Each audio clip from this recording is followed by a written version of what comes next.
Good evening, everybody, and welcome to Decatur Eagle Playoff Football. We're in Vernon, Texas tonight as your Eagles take on the Pampa Harvesters in the bi-district playoff round of Region 1.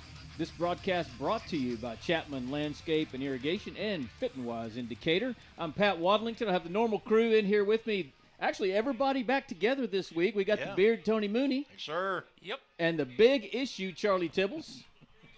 Indeed. I love that name.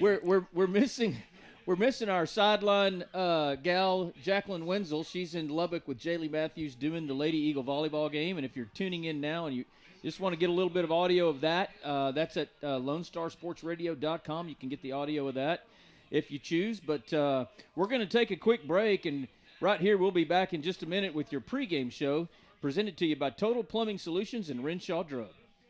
I'm really getting tired of doing these. Hey, Casey Caraway with the Caraway team. One thing I know about selling real estate, curb appeal really helps. One of the best at creating curb appeal is Chase Chapman with Chapman Landscape and Irrigation. He told me he's getting his hands dirty today. He's working hard. He's always in the field. Let's catch him in the act right now. Chase! No! What are you doing? Hey man, take it easy. We're doing yoga back here. You told me you'd be working today. These Eagles made the playoffs, man. I'm working out, trying to get in shape. I'm not doing this anymore. I am done. I'm over it. I'm done.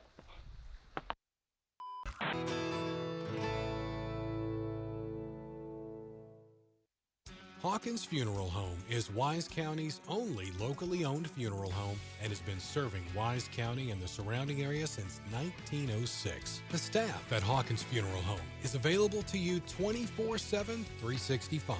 Call Hawkins Funeral Home at 940-627-5959 or visit one of their 3 locations in Decatur, Bridgeport, or Boyd.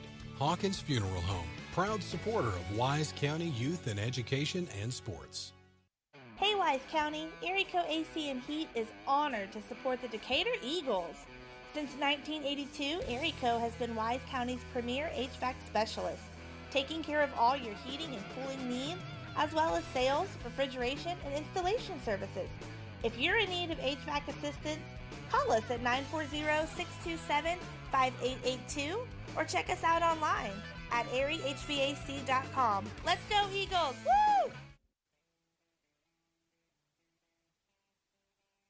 Fuzzy's Taco Shop is your one-stop taco shop. For breakfast, brunch, lunch, dinner, hang time, game time, you get the picture. Our Fuzzy's Baja-inspired tacos, nachos, burritos, and fresh salads are perfect for any time of the day. Grab your ticket stub and head into your local Fuzzy's in Decatur today or tomorrow for free chips and queso with a $5 purchase.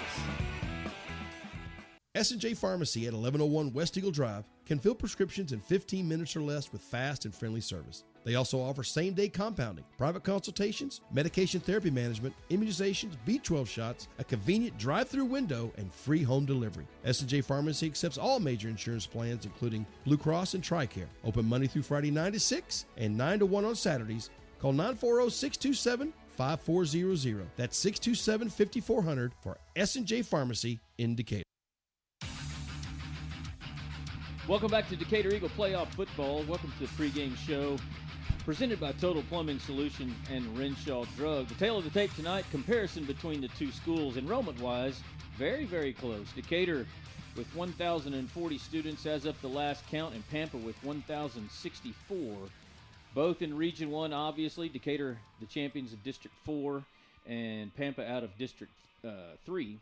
Letterman's lost by Decatur offensively 5. Defensively 5.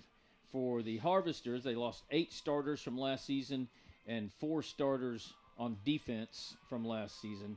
Decatur coached in his first year by Steve Huff, and Harvesters coached by Cody Robinson. Charlie, you want to give us a little input on how these teams got here this week on this brisk evening in Vernon, Texas? Well, my guess is they got here on the Bluebirds. Oh, you mean like the game? Okay. They teleported. They teleported. No, Decatur comes in 7-3, winning their last 7, going undefeated in the district. They were 4-0 in district, and pretty well swept through district. Had a little trouble with Mineral Wells unexpectedly, but other than that, they won district handily. So we expect them to continue pretty deep in the playoffs. Now Pampa comes in 5-5, with one of those losses being to your Decatur Eagles, who won by about 30 points, if I recall. I don't have the score. 47-13. 47-13. So by 34 points, Decatur won the last time. That was up in Pampa. What a trip that was. It was. 10 hours round trip. And there may be Pampa people listening, so I do want to give a shout-out to Pampa and their hospitality when we were up there. Fantastic. They really took care of us up there in Pampa when we were there, and were really hospitable and made sure that everything was working. Had a little bit of trouble, they made it work, and they were just great people up there, and we expected that. West Texas people are great people, and that's why we love traveling. That's why I love being in Region 1, because we get to interact with people out here in West Texas, and I'd consider Vernon that. They've been very hospitable here as well. But not only that, they manned our camera for us when we were there, and we've also borrowed one of their since we're shorthanded because of the volleyball game, and the girls are out there. We've borrowed a young man named Carly. He's running our camera for us tonight. So thanks to Carly for that. But normally we look around Wise County for some scores and games, but tonight let's look around Wise County and Region 1. Brought to you by Goosehead Insurance. The Wise County teams that were in the playoffs, other than Decatur, Alvord already played last night. They lost to Coleman 46-7. Paradise plays Breckenridge tonight in Ponder. On tap tonight in Region 1, that games that will be played tonight, that we'll be trying to get some scores. Estacado plays El Paso Bowie. Springtown plays Canyon Randall. Burke Burnett plays Canyon. And Dumas plays Wichita Falls High. Now, last night there were some games in Region 1, and obviously the biggest one of interest to Decatur and Pampa is that Andrews beat El Paso Austin 34-14. The winner of this game will now face Andrews next week. El Paso Riverside defeated Big Spring, I believe, 38-35, and Brownwood beat El Paso Irvin 63-0. Just a few games over in Region 2 that may be of interest.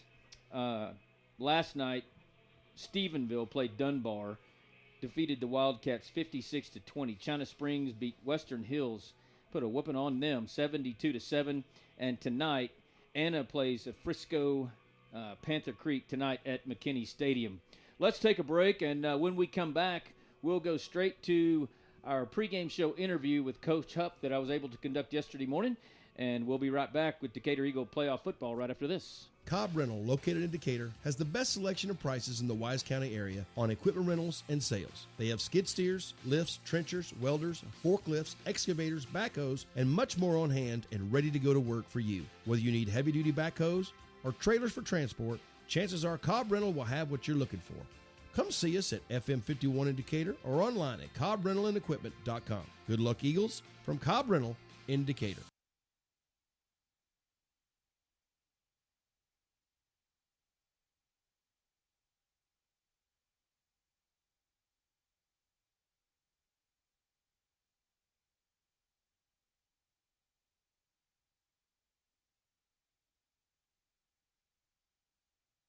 Bison Creek Homes is an established home builder in Decatur, proudly serving Wise County and surrounding areas. With an in-house licensed architect and interior designer, Bison Creek Homes has been leading the way in innovative home designs such as modern, contemporary, farmhouse, Texas Hill Country designs, and more. Come put our many years of construction experience to work for you.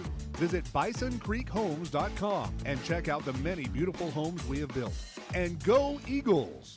Fit and Wise in Decatur is proud to provide sports medicine and therapy programs for all North Texas athletes with injury clinics on Saturday mornings. Their sports and therapy program features an experienced sports medicine team, a wide range of team and extreme sports programs, and physical therapy and rehabilitation services to keep you on top of your game. Fit and Wise has a state-of-the-art therapy location right here in Decatur, along with others around the Metroplex. Come by and visit our friendly staff or visit us online at fitandwise.com. For all your seamless gutter needs, give us a call at Wise Gutter Solutions, area code 940-389-7880 for a free estimate. We service Wise and all surrounding counties. We offer new install, repair, leak protection, and cleaning services. We have over 32 different colors for you to choose from also. You can log on to our Facebook page and follow us at Wise Gutter Solutions or our website, wiseguttersolutions.com. We appreciate the opportunity to earn your business, and we look forward to speaking with you. Make the wise choice, Wise Gutter Solutions. Go Eagles! Texas Farm Bureau Insurance in Wise County has protected fellow Texans with auto, home, and life insurance since 1963. We have 2 locations in Decatur and Bridgeport that serve over 4,500 members in Wise County and the surrounding areas. Whether you're wrangling cattle or kiddos, we're proud to protect all fellow Texans in all Texan ways of life. Kelly Lynch, Doyle Lowe, Lisa Bradshaw, Chris Hanlon, and Monty Houston are located in the Decatur office across from James Wood Motors. Lisa Bryant and Todd Vineyard are located in the heart of Bridgeport on Halsell Street. Give us a call or stop by and speak to one of our 6 local agents. Coverage and discounts are subject to qualifications and policy terms may vary by situation.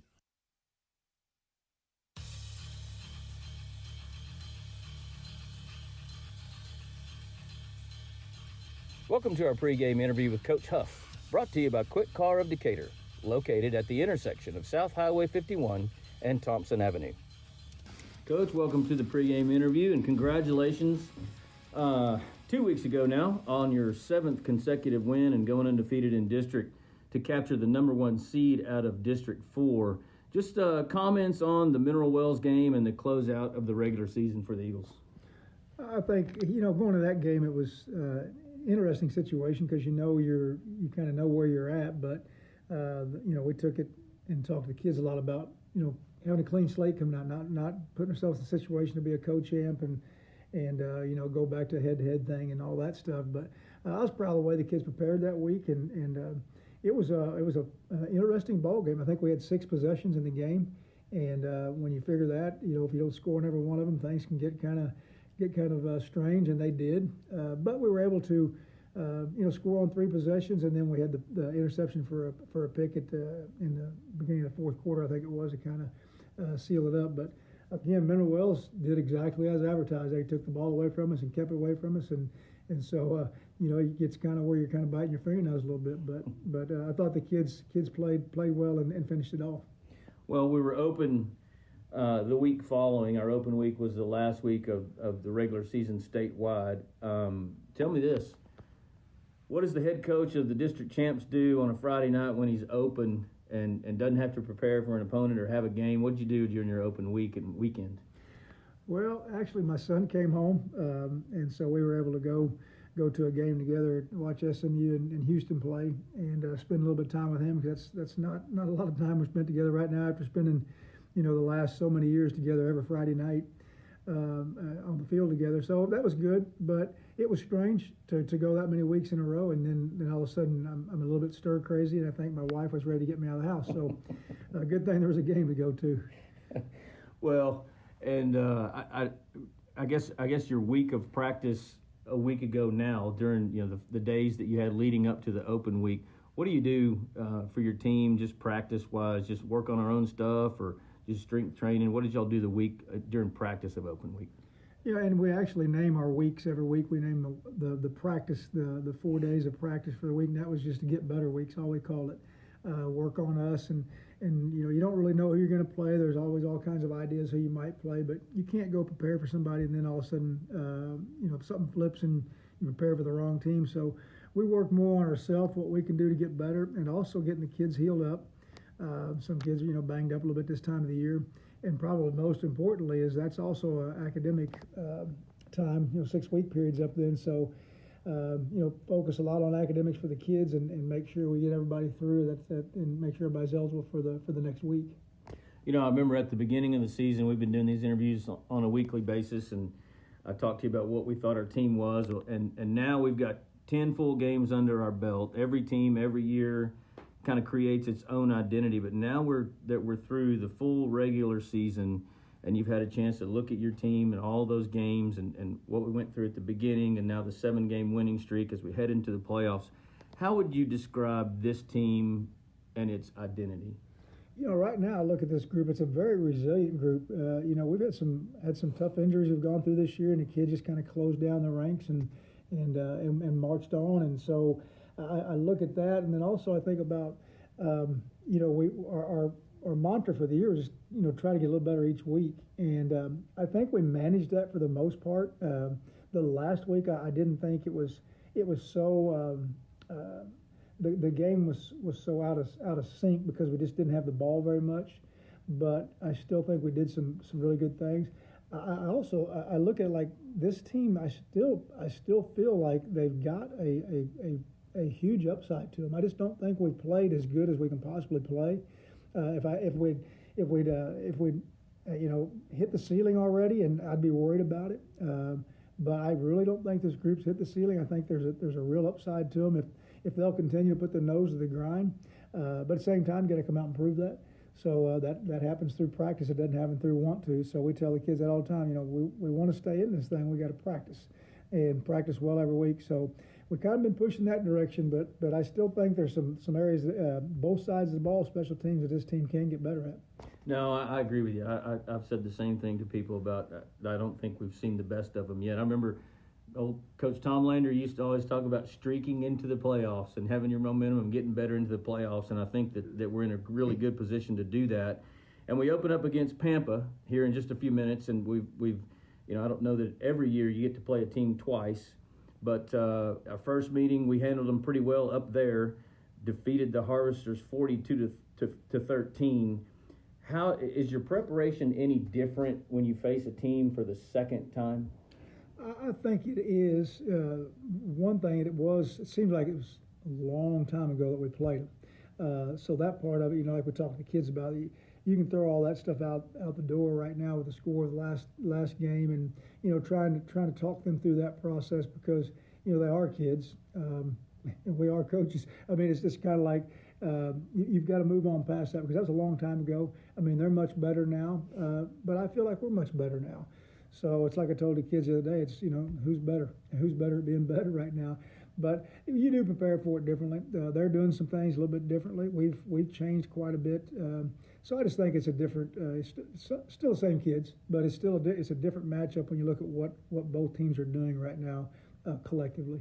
Well, and that kind of ties right into my next question. I was going to ask you what you expect from PAMPA, and if you expect anything new. I know that they had the really good freshman running back. I'm assuming he's still there, and that's a big part of their offense. But do you see anything on film from the recent games, or anything that we would expect that would be different from the first time we played them? I don't think like big household changes. I think more, there's a couple of things personnel-wise, but pretty much defensively, it's the same kids. There's maybe one or two kids that's moved a little bit. Offensively, I think they're throwing the ball a bit more now than they did then. But the running back still gets downhill in a hurry. I mean, he is a very good running back. I actually, I talked to him after the game we played him last time, because being a ninth grader performing like that at the varsity level is big. So. I thought a lot of him then, but at the same time, I think you go through this process and get to where we are right now, and everybody, that you are what you are, and what they do is what they do, what we do is what we do. You just hope you do it better than what they do well, and so making big changes and stuff. It's just not.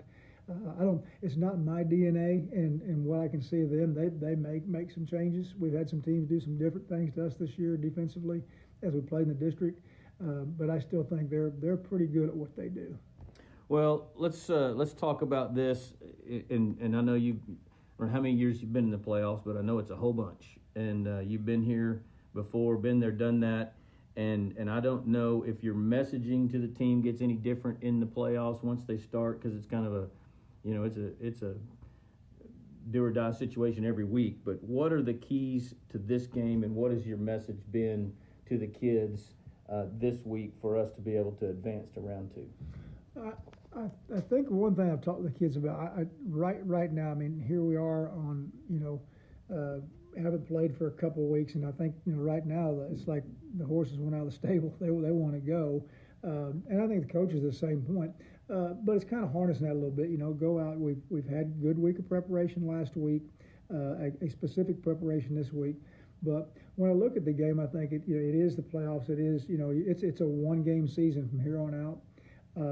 And I think that's the point that don't overemphasize with the kids. I want them to go out, I want them to be glad they're in the playoffs, but that's not the ultimate goal. So being glad to be in the playoffs, that could be last week, like when we're off. But this situation right now, it's full speed ahead. You don't hold back, and it's like for the kids, tell them, relax and play. You got to have fun through this process, because I think that's what this game's all about. And it's obviously it's a lot easier having fun if you win. But when you look at getting prepped for a game like this and what you're talking to the kids about, I don't ever want them to be tight. I don't try to tighten them down before the game. If I'm gonna get on to them, I'll get on to them the week in practice about stuff like that. That you think something's a little bit loose, but when it comes to game time, bottom line is they've got to go out and play, and they can't play if they're so tight that we've made them so tight through the week and emphasizing the wrong stuff to them. So.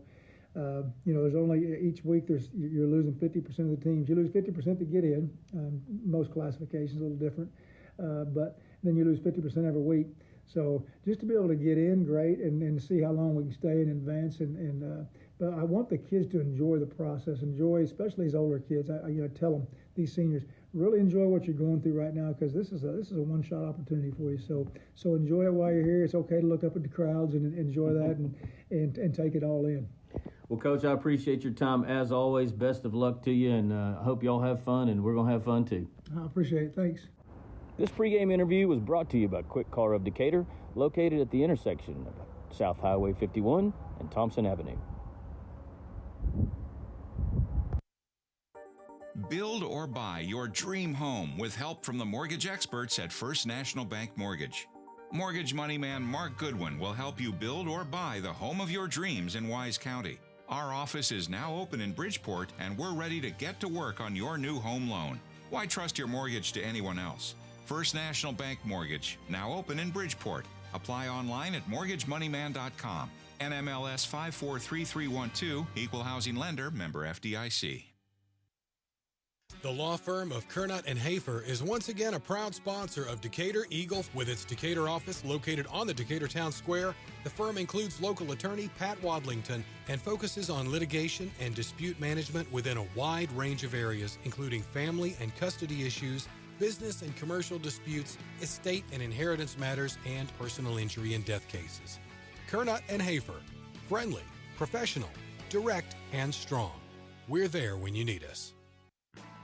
At Outlaw Equine, our goal is to help you and your veterinarian succeed in maintaining the soundness of your horse. Dr. Harvey welcomes referrals from his colleagues and corresponds via telephone and video throughout the length of their stay. Our staff takes great pride in the body condition and level of fitness of every horse that leaves our facility. Come see us today at 2124 County Road 4127 or call us at 940-626-8387. Outlaw Equine, where the champions go. Are we back?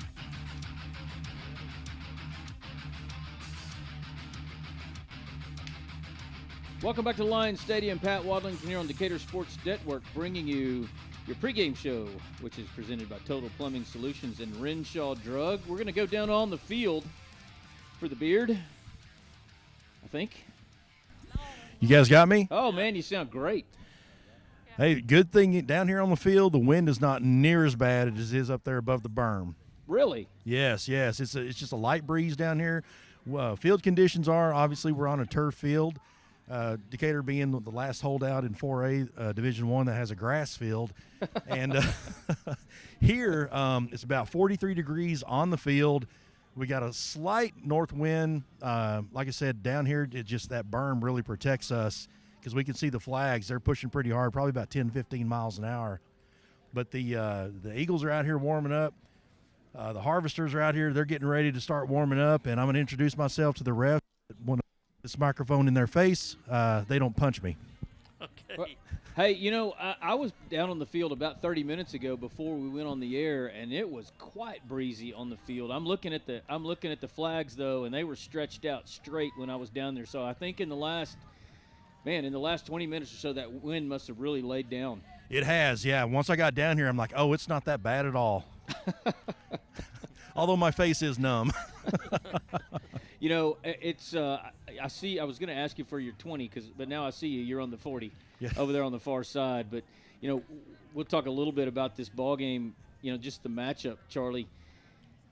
Decatur handled Pampa pretty handily when we were in Pampa before. I guess it was week 4, I think, and won the game 47-13. And the one thing that stood out for Pampa was number 9. Max Neff, their freshman, yes, I said freshman running back. He racked up like 200 yards against us? He's rushed for 2,000 yards this year as a freshman. And up here. What, like 5 foot? Nothing? They don't give the height on their roster. He's not a big fella. No, but the most important thing and disappointing, to be honest with you, is I've heard here in the press box that he got hurt in practice this week, and he is not going to play. So that's just unfortunate in a variety of ways, and very disappointing for the Harvesters to come in here like that. Yeah, it's got to be disappointing for the Harvesters. You know, you have a kid that's probably one of the backbones of your offense, and he comes out and gets hurt the first week of the playoffs. You know, got a kid that racked up 200 or 2,000 yards over the season. That's going to be a big loss for them. So the Eagles run out onto the field. I'm going to see if I can get the starting lineups in before the captains head out to midfield for your Chip Hackinson, Edward Jones coin toss. Offensively, your quarterback's going to be Preston Escobar, running back Nate Palmer, wide receivers Hunter Smith and Landon Feltz, also Carter Riggins. Luke White will spell him quite a bit. When we go with an H-back, it'll be Kyler Crow.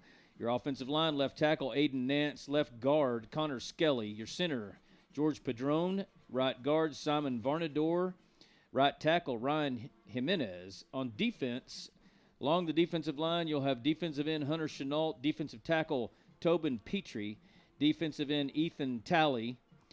Outside linebackers are Brody Edens and Lane Heston. Your inside linebackers, Wyatt Vinzant and Lando Henry.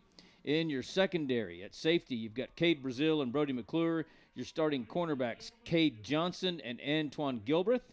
Jacob Haynes will have punting duty, and Eleazar Eldape, along with Forrest Fisher, will have your kickoff duties. You want to take a break while we're going to do the colors, Charlie? I think they're going to do the right now they're doing the school songs for each of the schools, starting with Decatur. Let's take a break and come back. Okay, we'll be right back.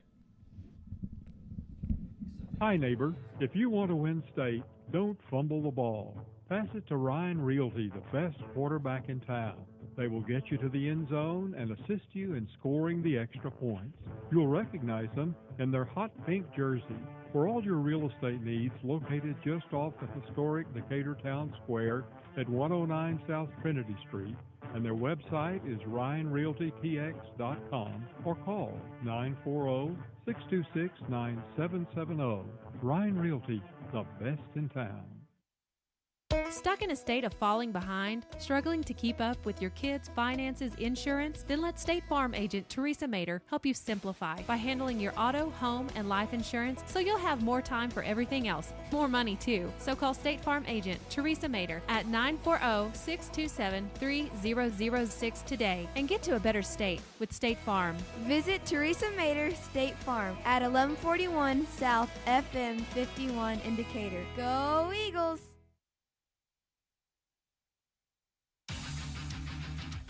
Welcome back to your Total Plumbing Solutions Renshaw Drug pregame show. Captains headed to midfield. Tony, you got us? I got you. All right. Captains for Decatur, Brody McClure, Nate Palmer, and Preston Escobar, along with Hunter Wingert, who's graduated from the wheelchair. There we go. Is he on crutches? Nope, he's walking. It's good to see him walking, man. Absolutely. Okay, you guys know we already know. It's coin toss, correct? Yes, okay. All right. I'm going to show that to you. Heads, tails, and heads. Tails and heads. Okay. Decatur has elected to defer to the second half. Pampa will receive. Decatur will kick toward the scoreboard. All right, guys, let's shake hands and we'll kick this thing off.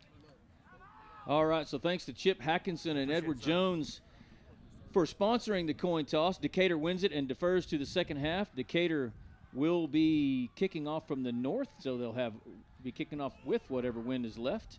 And just moments away, let's take a quick break. We'll be back in 60 seconds with by-district playoffs right here on Decatur Sports Network. Dynasty Overhead Door is the premier garage door company in North Texas. We offer garage door sales, installation, and repair services for both residential and commercial customers. If you're looking to replace your old unsightly garage door at home with a new one or add on another commercial overhead door in your warehouse, visit our Big Blue shop right off North Highway 287 in Decatur or online at dynastyoverheaddoor.com. Dynasty Overhead Door says, Go Eagles! Do you need a new trailer? Texas Custom Trailers in Decatur has the perfect trailer for you. No matter what you're hauling, Texas Custom Trailers has a large selection of utility, flatbed, equipment, cargo, and livestock trailers in stock and ready to go to work for you. See all the brands, photos, and pricing at TexasCustomTrailers.com. You can also find trailer parts and expert repair at Texas Custom Trailers. Go see Texas Custom Trailers on 287 north of Decatur, and go Eagles! Hi, this is Sam the Concrete Man, and we've been providing residential and commercial concrete services since 1989 with a team of expert concrete installers. If you're looking for reliable, experienced concrete, Sam the Concrete Man is the concrete company for you. We're dependable, have great track record, and always put our customers first. Contact us today at 817-230-4512 for our on-site free estimate. We also service Denton, Wise, Parker, and Tarrant counties. Go Eagles! I'm really getting tired of doing these. Hey, Casey Caraway with the Caraway team. One thing I know about selling real estate, curb appeal really helps. One of the best at creating curb appeal is Chase Chapman with Chapman Landscape and Irrigation. He told me he's getting his hands dirty today. He's working hard. He's always in the field. Let's catch him in the act right now. Chase! No! What are you doing? Hey, man, take it easy. We're doing yoga back here. You told me you'd be working today.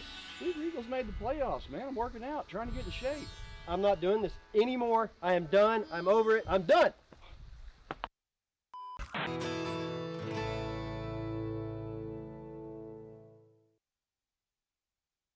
Hawkins Funeral Home is Wise County's only locally owned funeral home and has been serving Wise County and the surrounding area since 1906. The staff at Hawkins Funeral Home is available to you 24/7, 365. Call Hawkins Funeral Home at 940-627-5959 or visit one of their 3 locations in Decatur, Bridgeport, or Boyd. Hawkins Funeral Home, proud supporter of Wise County youth and education and sports. Hey Wise County, Erico AC and Heat is honored to support the Decatur Eagles. Since 1982, Erico has been Wise County's premier HVAC specialist, taking care of all your heating and cooling needs, as well as sales, refrigeration, and installation services. If you're in need of HVAC assistance, call us at 940-627-5882 or check us out online at airyhvac.com. Let's go Eagles! Woo!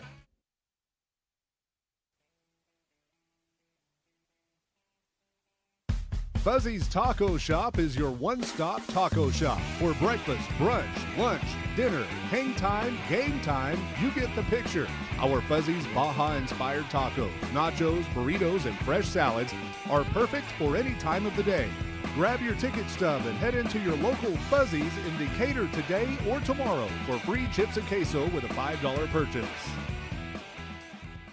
S&J Pharmacy at 1101 West Eagle Drive can fill prescriptions in 15 minutes or less with fast and friendly service. They also offer same-day compounding, private consultations, medication therapy management, immunizations, B12 shots, a convenient drive-through window, and free home delivery. S&J Pharmacy accepts all major insurance plans, including Blue Cross and TRICARE. Open Monday through Friday 9 to 6 and 9 to 1 on Saturdays. Call 940-627-5400. That's 627-5400 for S&J Pharmacy in Decatur.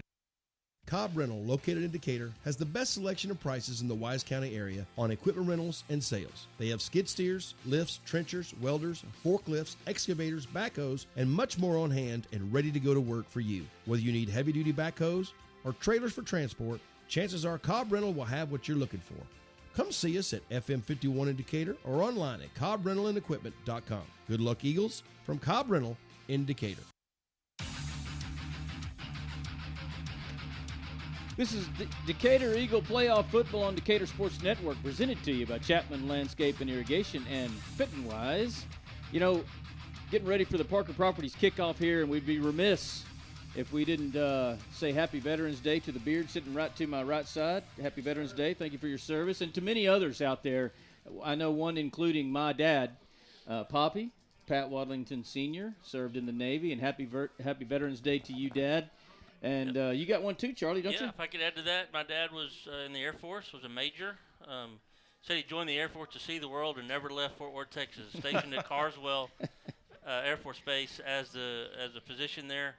at the hospital. So I spent many hours at Carsville Air Force Base down in Fort Worth. I think my dad joined the Navy so he could move to Okinawa, and that's where I was born. There you go.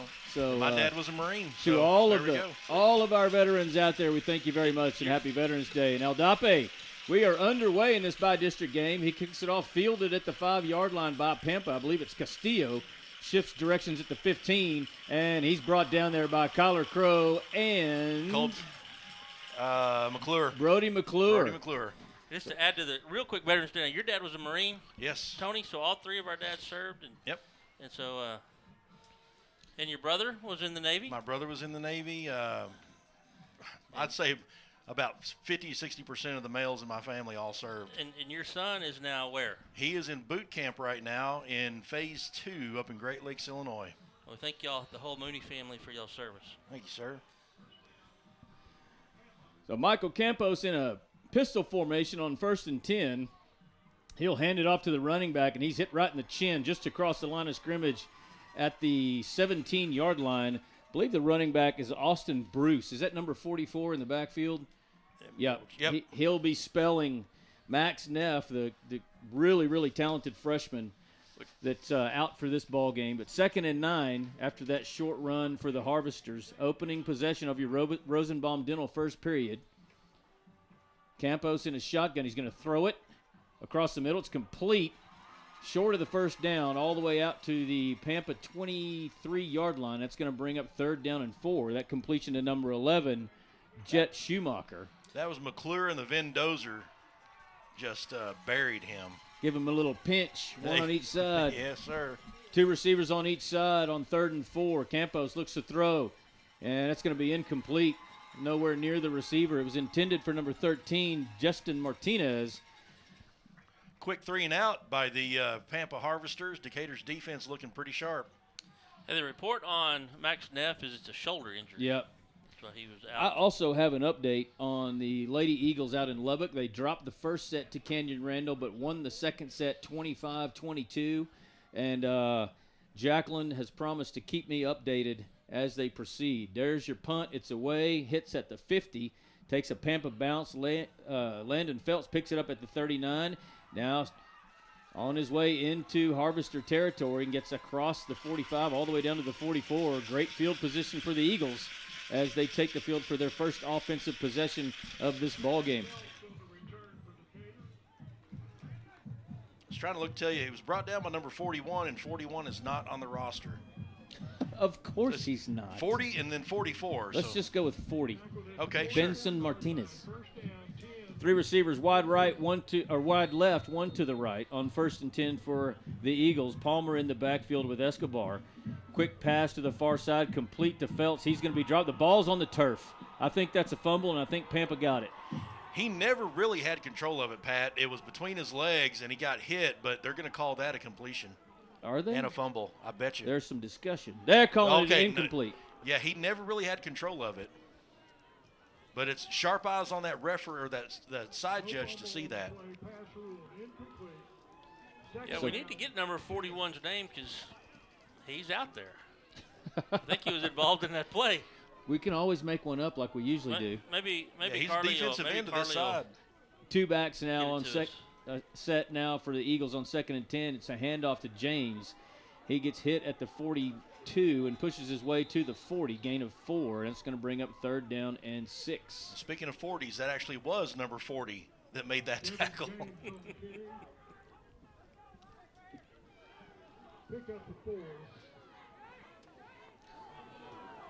Decatur stays with the 2-back set, 2 receivers wide left, 1 here to the near side on the right.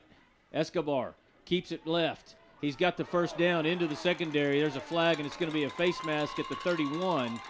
I think every official on the field reached in their pocket and threw their yellow handkerchief, and that's going to add 15 to that one. A face mask that started with a horse collar and then ended with a face collar. A face collar. Ooh. That'll be 25 yards. 25 plus an extra 5 just to.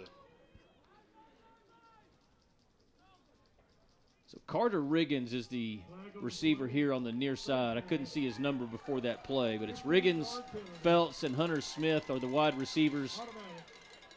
Looks like James will stay on and Decatur will stay in the two-back set. After the penalty, the ball spotted at the 15, 1st and 10 Eagles. 10:03 left here in your Rosenbaum Dental first period. No score on your James Wood scoreboard.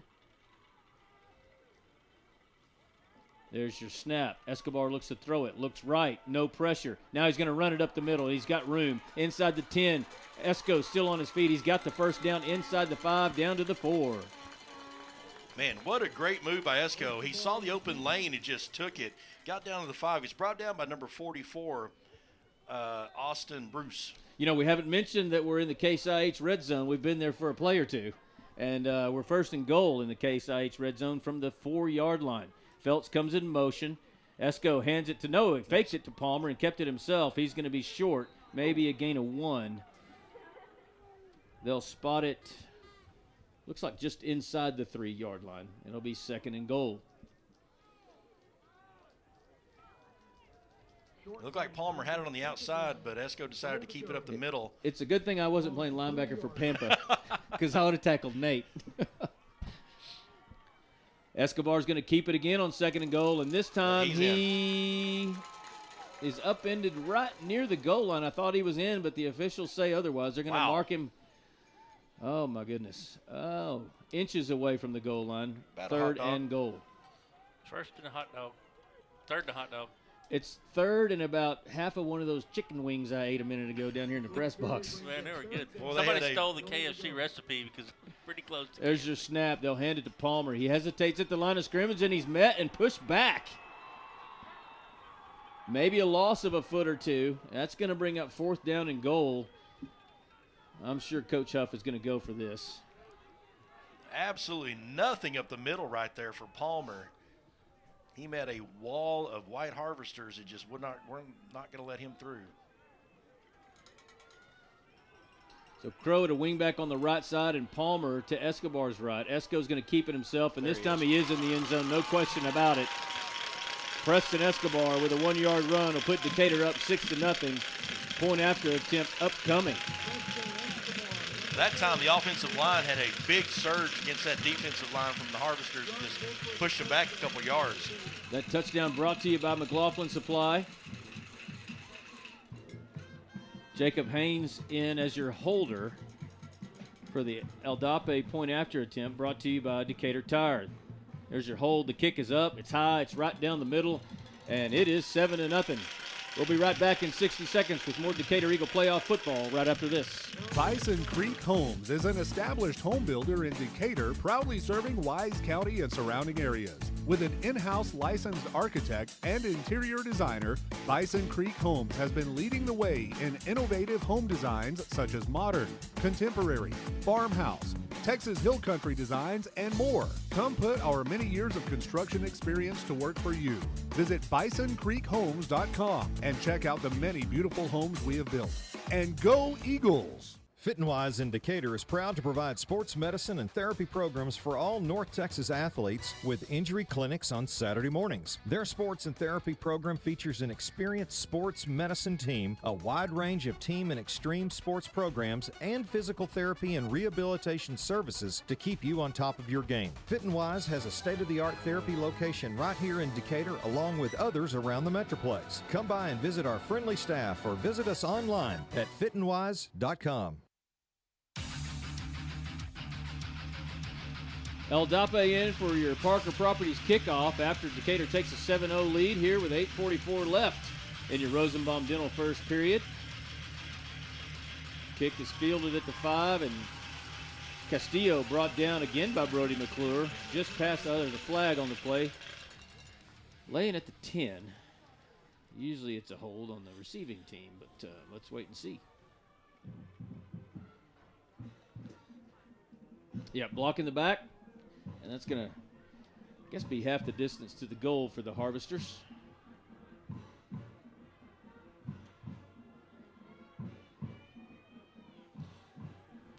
Flag on the return for block in the back. So after the assessment of that penalty, I'm trying to do the same thing. First down, Pampa Harvester. the ball will be spotted at the 6-yard line. Right in the middle of the field between the hash marks. Pistol formation. Handoff up the middle. Running back out to the 10-yard line. Let's get a number on him. That's number 21, Isaiah Estrada. That's just the Pampas. That's just their roster. Gotcha. We're trying to get our stats up over here, Pat. Yeah. Did you get him? No, not yet. Second down and 6 for the Harvesters from their own 10-yard line. Campos in a shotgun. 2 receivers wide to each side. There's your snap. Campos looks to throw it. Looking for number 81. It's incomplete. Leo Castro. That ball just way behind the receiver. Brody McClure there to make a play if needed. Let's say that. Again, if you're just joining us, Lady Eagles volleyball in Lubbock. Sets tied at 1. They're in the third set. We're waiting on an update from there. Receiver comes in motion to the near side. There's the snap. Campos rolls out to his right. Under pressure at the goal lines.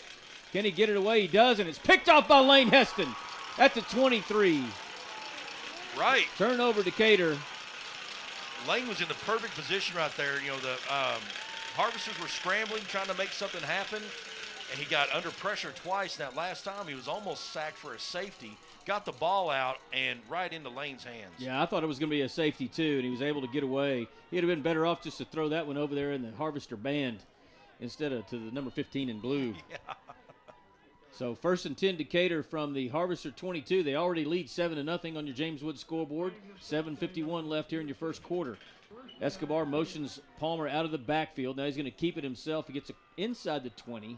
Well, they're going to mark him right at the 20. So let's go ahead and say that we are in the Case IH red zone for the second time tonight. Crow will come off the field, and Devin James checks in. Decatur will go to its 2-back set. Right, 2 receivers wide left, 1 to the right. Play fake. Passes complete to James in the flats on the far side. He's pushed out of bounds. Let's see where they mark him at the 17, gain of 4. Looks like it's going to bring up 3rd down and 5.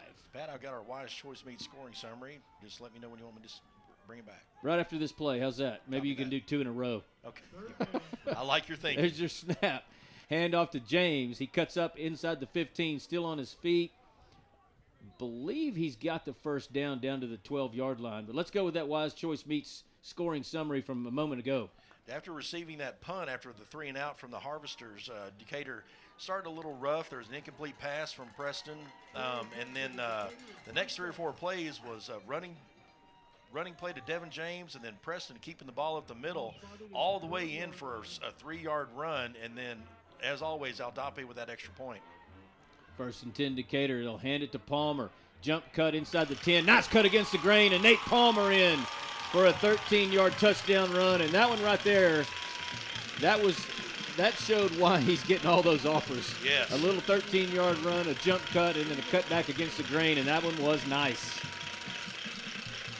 That one will definitely be on the highlight reel. Yes. Maybe Nate Palmer gets some love on Bally Sports Special tonight because he needs it. He deserves it. I mean, that kid is, man, what an athlete. That touchdown brought to you by McLaughlin Supply. And again, Aldape in for your Decatur Tire extra point. There's your snap, the hold by Haynes. The kick is up, and it's a repeat performance from a moment ago, and Decatur leads 14-0. Let's take a quick break, and we'll be right back with more Decatur Eagle playoff football. For all your seamless gutter needs, give us a call at Wise Gutter Solutions, area code 940-389-7880 for a free estimate. We service Wise and all surrounding counties. We offer new install, repair, leak protection, and cleaning services. We have over 32 different colors for you to choose from also. You can log on to our Facebook page and follow us at Wise Gutter Solutions or our website, wiseguttersolutions.com. We appreciate the opportunity to earn your business, and we look forward to speaking with you. Make the wise choice, Wise Gutter Solutions. Go Eagles! Texas Farm Bureau Insurance in Wise County has protected fellow Texans with auto, home, and life insurance since 1963. We have 2 locations in Decatur and Bridgeport that serve over 4,500 members in Wise County and the surrounding areas. Whether you're wrangling cattle or kiddos, we're proud to protect all fellow Texans in all Texan ways of life. Kelly Lynch, Doyle Lowe, Lisa Bradshaw, Chris Hanlon, and Monty Houston are located in the Decatur office across from James Wood Motors. Lisa Bryant and Todd Vineyard are located in the heart of Bridgeport on Halsell Street. Give us a call or stop by and speak to one of our 6 local agents. Coverage and discounts are subject to qualifications, and policy terms may vary by situation. Parker Properties kickoff by Aldape was high and deep and fielded by number 13, Justin Martinez, brings it out to the 22. That's probably the best field position so far of the first quarter for the Harvesters. Tony, you got a scoring summary for us? Yeah, the Wise Choice Me scoring summary. Again, this time around, the Michael Campos pass that was intended for one of his teammates ended up in Lane Heston's hands for an interception. And then Preston and Devin James each had runs, and then Nate Palmer capped it for an 11-yard run with a touchdown, and Eleazar capped it with an extra point. On 1st and 10, Pampa sends a receiver in motion to the near side. Campos play fake. Wow. He's going to keep it. He's bottled up in the backfield, and he's going to be tackled for a loss. Orlando Henry drops him back inside the 20 at the 19. Orlando. Go ahead, Tony. I think we were say the same thing. Lando was showing love to everybody in the backfield. He hit the running back who didn't have the ball, and he's like, oh, you don't have it? And then he went after the quarterback. You're reading my mind, Tony Mooney. 2nd and 12, an empty set now. 3 receivers wide right, 2 to the left. Now a receiver comes in motion to the left to the near side. Campos is going to throw it deep down the middle. It's high and up in the air for anybody, and there's nobody able to get to that one. I mean, I think there's only like one small area that he could have thrown the ball and no one would have caught it, and he threw it to that spot. To that one spot, because there were 3 defenders back there and 1 receiver, and yeah, the one spot on the field where there was nobody. Cade Brazil was the closest. He dove for it, but unable to come up with it. So now 3rd and long for Pampa. 2 receivers wide to each side, pistol formation. Campos sends a receiver further out for a stacked receiver. 2 stacked receivers on the far side. Now he motions his running back out of the backfield for an empty set. Campos, pass quick, complete to the far side. And there's plenty of Eagles there to bring him down well short of the line of scrimmage. That pass complete to number 4, Corbin Knapp. That's going to be a punting formation for Pampa. Your score already 14-0 here in your Rosenbaum Dental first quarter. Decatur with the lead. Got an updated score out in Lubbock. The match is tied 1-1. We're in the 3rd set, and it's 21-19 Canyon Randall over your Lady Eagles. So let's go, girls. Hoping for a comeback there in set number 3. Feltz back to receive the punt. The punt's away. It's high. Nice kick. Hits at the Decatur 36. Takes the Decatur bounce and rolls out of bounds at around the 37-yard line. I think this is the first time Decatur will start a drive in its own territory tonight. Yeah. That's an impressive punt. Had a nice spiral to it, and it was a quick punt. He did not mess around because Decatur's punt return team is, what do we got, 4 blocks on the season so far, something along those lines. Yeah, I think so. On 1st and 10, Decatur splits 3 wide right. Hunter Smith alone to the left. Palmer in the backfield. Escobar rolls out, going to throw it. Rolls to his right, directing traffic, and just throws it out of bounds. Nobody really open. Looked like a little confusion on the routes that were run that time. Not sure if everybody was on the same page. Kyler Crow was the nearest receiver to the pass. Yeah, he came out there, and the receiver wasn't where he expected him to be, and he was trying to direct a little traffic. But throwing it out of bounds was a good decision in that regard there. So 2nd down and 10, 2-back set now for the Eagles. Escobar fakes it to James. He'll keep it up the middle. He'll be tackled short of the 40-yard line at the 39. That'll be a gain of 2, and 3rd and 8 for Decatur here on its 3rd possession. 5:10 left in your Rosenbaum Dental first period. Well, Esco putting in a lot of legwork in this first quarter. Yep. Quick pitch to Palmer coming around the right side. He's met early, dropped. He's going to be short of the first down marker, well short of it by about 5 yards. And that's going to bring up a punting situation for the Eagles. Nice response there by the Harvester defense, to be honest with you. They've been on the field quite a bit. They shut down the run and were able to get a 3-and-out for Decatur. So good on them to try to respond, to try to get their offense a chance to get something going. So the Lady Eagles out in Lubbock drop this 3rd set, 25-19. See if they can come back in the fourth set and tie it up and force a fifth set. Thanks to Jacqueline Wenzel for updating me on the phone. Snap hits the turf, but Haynes able to get the punt away. It's a nice punt. Hits at the 22, takes a Decatur bounce inside the 15, now rolling inside the 10 all the way down to the 6-yard line is where they'll spot it. Excellent punt by Haynes. Boy, it was a good job of getting the corralling the snap. Yeah, it got back there quick, but like you said, it was low and on the turf. Corralling the snap, and they had a punt block or a punt block on. First down. Vernon, I said Vernon 'cause I'm looking at Vernon's field. Pampa did, but the three backs there did a great job of stemming that off so we could get the punt away. So the Harvesters offense takes the field from their own 6, a 2-back set with Campos now in a shotgun, standing just inside the goal line. He'll take the snap, hand it off up the middle, running back across the 5, pushes his way out towards the 9, short gain of 2, maybe 3. Well, a lot of Eagles on that ball. Pampa was going nowhere. Jacob Haynes in at cornerback here on the near side, covering 2-on-2. Number 2 Haynes against number 2 Logan Roth. He'll line up inside, pistol formation for Pampa on 2nd and 7. They'll hand it off. Running back trying to get the near side, and Brody Evans says, no way. Corrals him around the waist, drops him for a loss. Back to the 8. That's going to bring up 3rd down and 8. Number 81, Leo Castro, was doing everything he could to block Edens. And Edens was just like toying with him until the ball got near him and then smothered the ball carrier. You know, one thing about Decatur all year that we've noticed is their outside run support from their linebackers. And sorry about that. We were getting this conversation here on our ambient mic. I don't know what they're talking about. No telling. Empty set now on 3rd and 8. Campos at his goal line looking to throw. Throws it across the middle. It's incomplete. Intended again for Leo Castro. It's just over the head, and that's going to bring up another punting situation for the Harvesters. I mean, he was under pressure again and was looking to get rid of the ball as quickly as he could and just couldn't make an on-time throw. Now, we didn't think about that, Charlie, when we put that mic out there. I'm about to tell him, say, everything y'all are saying is being picked up on that mic right there.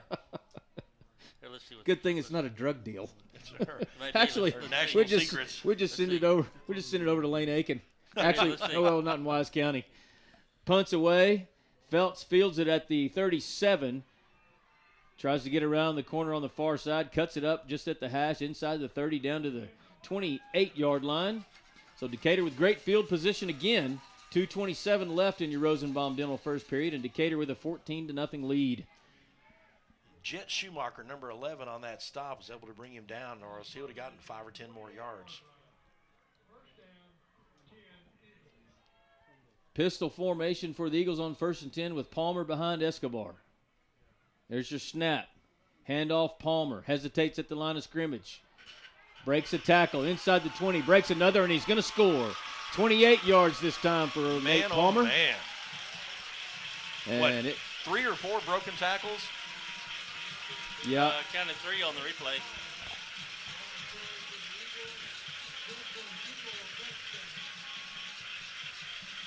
So another McLaughlin Supply touchdown. That makes 3 here in the first quarter. Haynes looks to the sideline to make sure they're not going to go for 2 or run a trick play, apparently. Takes a knee and ready for the snap. El Dape lines up. There's your snap. It's on the turf again. Haynes does a great job, but it's blocked. Pampa able to recover it at the 8, but it's going to be a failed PAT. So with 2:18 left, it's 20-0 Decatur. We'll take a quick break. We'll be right back with more Decatur Eagle playoff football right after this. Build or buy your dream home with help from the mortgage experts at First National Bank Mortgage. Mortgage money man Mark Goodwin will help you build or buy the home of your dreams in Wise County. Our office is now open in Bridgeport, and we're ready to get to work on your new home loan. Why trust your mortgage to anyone else? First National Bank Mortgage, now open in Bridgeport. Apply online at mortgagemoneyman.com. NMLS 543312, Equal Housing Lender, member FDIC. The law firm of Kernot and Hafer is once again a proud sponsor of Decatur Eagle with its Decatur office located on the Decatur Town Square. The firm includes local attorney Pat Wadlington and focuses on litigation and dispute management within a wide range of areas, including family and custody issues, business and commercial disputes, estate and inheritance matters, and personal injury and death cases. Kernot and Hafer, friendly, professional, direct, and strong. We're there when you need us. This is Decatur Eagle playoff football on Decatur Sports Network, presented by Chapman Landscape and Irrigation. Aldape with your Parker Properties kickoff, fielded by Castillo. Oh, and he makes some nifty moves, breaks away all the way out to the 25, down at the 26. He was corralled there, I thought, by about 3 Eagles, and he everybody came to a stop, and he kept going. Yeah, Brody McClure had him by the ankles, and then he did that weird little step back, and then advanced, and then 11. Cade Brazil. Cade Brazil. Your man. Yeah. No, that's Lane Heston. I like Cade Brazil, too. I forget. You have this whole, yeah. He has varying degrees of man crushes on there. Yes. All kinds of stuff. Man crush level 7. First and 10, Pampa. Campos will send a receiver in motion toward the line. He'll hand it off. And the running back met in the backfield. The ball is on the turf. I think Jacob Haynes is the one that fell on it. Let's see if he gets up with that football. Yeah, he is. Yep. There he is, number 2. It fell right at his feet. Couldn't tell who knocked it out. But another turnover here in the first quarter. And this one's about to get out of hand, boys. Decatur hasn't needed more than 30, 40 yards at the most for each. By the way, we didn't do a scoring summary. Oh, you're going to get winded. That was the Wise Choice Meat scoring summary was one run by Nate Palmer for 27 yards. Yep. With a blocked PAT. First and 10, Escobar looking deep for Carter Riggins, and he had his feet in the back of the end zone. It is incomplete. I think you heard the, I don't know if you could hear footsteps from the goalpost, but hit him in the hands and fell out, and then he hit the goalpost. Remember back in the old days in the NFL when the goalposts were up front? Up front. Whop! I mean, it didn't take a lot of brains to move it back. No, it didn't. Now, when you played rugby, the goalposts were up front, right? Yeah. Whew. They still are on typical rugby field, right? That has not changed at all. Holding penalty called on the Eagles. That's going to be bring up first down again, but it'll be first and 20. Ball spotted at the 35-yard line. Update on that fourth set out in Lubbock. It was 4-4. Lady Eagles needing to take that fourth set to stay alive. Handoff Palmer on first and 20. Met at the 35. Pushes his way across it to the 33. Gain of 2. I think when he gets back in the film room, he's going to see a nice little cut to the left, and he'd have had a lot of room out there. Yeah, he would have been able to beat number 15 out there. Yeah, he was tied up out there with the Eagle. And plus, I don't know that one person can tackle Nate in open field. I haven't seen anybody do it this year. Pistol formation on 2nd and 18. Escobar fakes it to Palmer. Throws it out in the flats to Kyler Crow. Makes one defender miss inside the 25 down to the 22-yard line. Now they'll spot it at the 21. Nice little run by Crow. Yep, that's going to bring up 3rd down and looks like 6. Yep. 3rd down and 6 on your James Wood scoreboard. We're under a minute left now. And your score here in the first quarter, 20-0 Decatur. Knocking on the door again. Phelps comes in motion. Handoff Palmer. Hesitates at the line of scrimmage. Still on his feet. Nate has the first down inside the 15. And if he had been able to keep his feet, then he'd have scored again. Yep. The thing was, he went into contact and just disappeared. And then popped out to the other side somehow and stayed on his feet long enough to get that first down. Decatur in the Case IH red zone for the 4th time tonight. 1st and 10. 3 receivers wide left, 1 to the right. Escobar takes a snap, looks to throw. Hits Palmer in the flats on the near side, and he's going to be in again. And Nate scored his 3rd touchdown of the quarter. 26-0 Decatur. Extra point upcoming. McLaughlin Supply getting a lot of bang for their buck here. Yeah, they are. In the first quarter. First quarter brought to you by Rosenbaum Dental. It's funny, the quarter started off with a lot of Esco running, and very little Nate Palmer interaction. And then the last 6-7 minutes been nothing but Palmer. Aldape in for your Decatur Tire extra point. The hold is down. This time it's up and good. It's 27-0. 30 seconds remain in your first quarter. We'll be right back with more Decatur Eagle playoff football right after this. At Outlaw Equine, our goal is to help you and your veterinarian succeed in maintaining the soundness of your horse. Dr. Harvey welcomes referrals from his colleagues and corresponds via telephone and video throughout the length of their stay. Our staff takes great pride in the body condition and level of fitness of every horse that leaves our facility. Come see us today at 2124 County Road 4127 or call us at 940-626-8387. Outlaw Equine, where the champions go. Hi, neighbor. If you want to win state, don't fumble the ball. Pass it to Ryan Realty, the best quarterback in town. They will get you to the end zone and assist you in scoring the extra points. You'll recognize them in their hot pink jersey. For all your real estate needs, located just off the historic Decatur Town Square at 109 South Trinity Street, and their website is ryanrealtytx.com or call 940-626-9770. Ryan Realty, the best in town. Aldape's Parker Properties kickoff fielded at the 11. Pampa brings it out across the 20, tackled at the 22.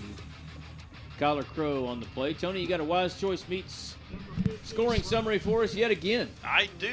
It started off a little rocky. Preston went deep to the end zone, and it was an incomplete pass, and then we had an offensive holding penalty. But after that, we got in line with we had a 2-yard run from Nate Palmer. We had a nice little pass to Kyler Crow there on the outside for a first down, and then another Nate Palmer run, and then a Preston Escobar pass to Nate Palmer for 12 yards for a touchdown, capped off by an Eleazar Aldape extra point. 25 seconds left here in your Rosenbaum Dental first quarter. Pistol formation for the Harvesters, 1st and 10. Campos, play fake. Tries to throw it on the near side, and it's almost picked off by Cade Brazil. That was 11 on 11. We've had 2 on 2 and 11 on 11. Intended for Jet Schumacher. Just over both of their heads and incomplete here on the Decatur sideline. Well, and Cade went all in on that, man. That he went up and nothing to – he wasn't looking to protect himself hitting the ground at all. Tobin Petrie comes off for a little rest, and Caden Barnes comes in, playing nose tackle for Decatur, 2nd and 10. Pampa lines up in the water fountain formation. Y'all remember that one? Now they break, go to a normal set. Pistol. There's your snap. Handoff. Running back met at the line of scrimmage, pushes his way for maybe a gain of 1. I think that was number 12, Aaron Diaz. It's going to be 3rd and long for the Harvesters. That's a good play by Barnes standing up the center. He was the first one there. Yep. That's going to be the last play of your Rosenbaum Dental first quarter. Let's go take a break. We'll be back. Your Eagles lead 27-0 as we head to your NRS second period. We'll be back after this. Stuck in a state of falling behind? Struggling to keep up with your kids' finances, insurance? Then let State Farm agent Teresa Mader help you simplify by handling your auto, home, and life insurance so you'll have more time for everything else. More money, too. So call State Farm agent Teresa Mader at 940-627-3006 today and get to a better state with State Farm. Visit Teresa Mader State Farm at 1141 South FM 51 in Decatur. Go Eagles! Dynasty Overhead Door is the premier garage door company in North Texas. We offer garage door sales, installation, and repair services for both residential and commercial customers. If you're looking to replace your old unsightly garage door at home with a new one or add on another commercial overhead door in your warehouse, visit our Big Blue shop right off North Highway 287 in Decatur or online at dynastyoverheaddoor.com. Dynasty Overhead Door says, Go Eagles! Welcome back to Eagle Playoff Football on Decatur Sports Network, presented by Chapman Landscape and Irrigation as we start your NRS second period. It's 3rd down and 8 for the Harvesters as they now operate from our left to our right. It's north to south. Campos in a shotgun. Takes the snap. He's under pressure. Tries to throw a screen pass back across the other side of the field. It's complete, but no good there. Antoine Gilbreth there to bring down big number 81, Leo Castro. Gain of 1, and it's going to be another punting situation for the Harvesters. Boy, Antoine made that look easy. I don't think it was, because Leo Castro. He's a big boy. He's one of those bodies that, like, from his knees to his waist, there's a lot of weight there. Yeah. Go low on him. No, I don't think so. Antoine, he went low. He hit him at the ankles. So Antoine and Landon Phelps back deep, standing at the Decatur 42 for this punt. Snap is good. Punts away. It's another good punt. This one's going to be caught by Gilbreth. He brings it toward the near side, gets across midfield. Jersey tackle there by number 50, Cooper Smith. He had his pinky hooked into his jersey, and he held on for dear life until some other Harvesters came and got him. But another Decatur possession starts in Harvester territory. I think all but one have so far tonight. That's correct. James and Palmer in the backfield together with Escobar.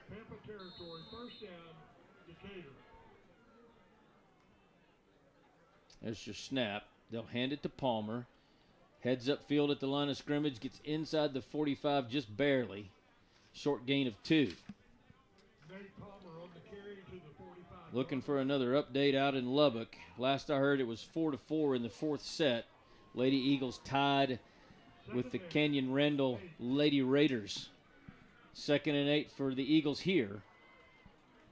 Escobar looks to throw it. Throws it complete to James here in the flats on the near side. And he gets across the 40 and puts his shoulder down and runs over a Harvester defender 2 yards short of the first down, but it's going to be 3rd and 2 for the Eagles. I think that was Cooper again on the stop, but Devin made him pay for it. You got to rise out of the Eagle sideline, too. I could hear him did. cheering right in front of all of his friends. 3rd and 2. Handoff Palmer. Hesitates. Has the first down. Inside the 35. There's a face mask penalty as well. I don't know if it's going to be – in the high school, do they have a 5-yard variety? Because it looked like the guy's hand just kind of brushed across the face mask, but I think they might all be 15 I think in high they school. are all 15s. They're acting like this is going against the Eagles. What? Personal foul. Okay, it is a face mask, yeah. He's turned the wrong way. Turn around. Everybody's looking. Oh, okay. It's 15. So after that penalty is enforced, it's going to be right at the 20 and inside the Case IH red zone again for the Eagles. 10-10 left in your NRS second period, and 27-0 your score on your James Wood scoreboard. Eagles with a commanding lead already. Two-back set for Escobar. He'll hand it to Palmer. He cuts up at the 20. Short gain down to about the 17. I'm not sure what happened there beyond who's our number 67? What's his name?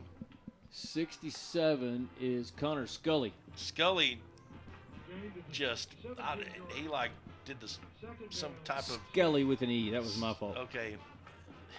Pancake somebody pretty good. Phelps comes in motion across the Decatur offensive line. It's a quick pitch to Palmer. Accelerates at the line of scrimmage. And he like disappeared. There he is. I can't find him. I didn't see him go down, but I didn't see him run into the end zone either. I kept looking for him. And I'm like, where did he go? It is another first down, and I've been missing my first down sponsor, Krisha Heston, Parker Properties, another one. As Decatur's now 1st and goal from the 8. Hand off to Palmer, hesitates, makes a cut, makes another cut at the 5. I think it's another face mask. It was. Yeah. I was about to say, we just had another face mask. Flag came in, and they just raked across Nate's. Maybe does his face mask like stick out extra for like? I think it's like really it's how he moves. Kind of like a plan.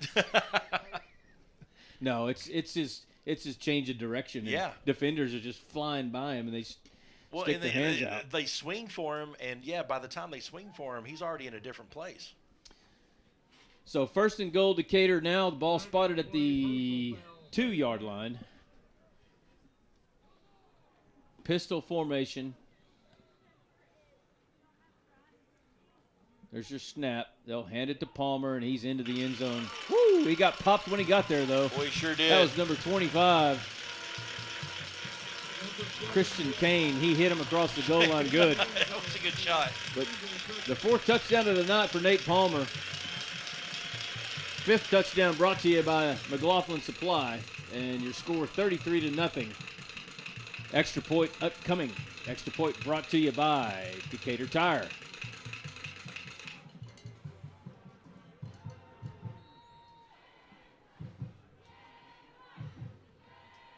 There's your snap is good. The hold is good. The kick is good.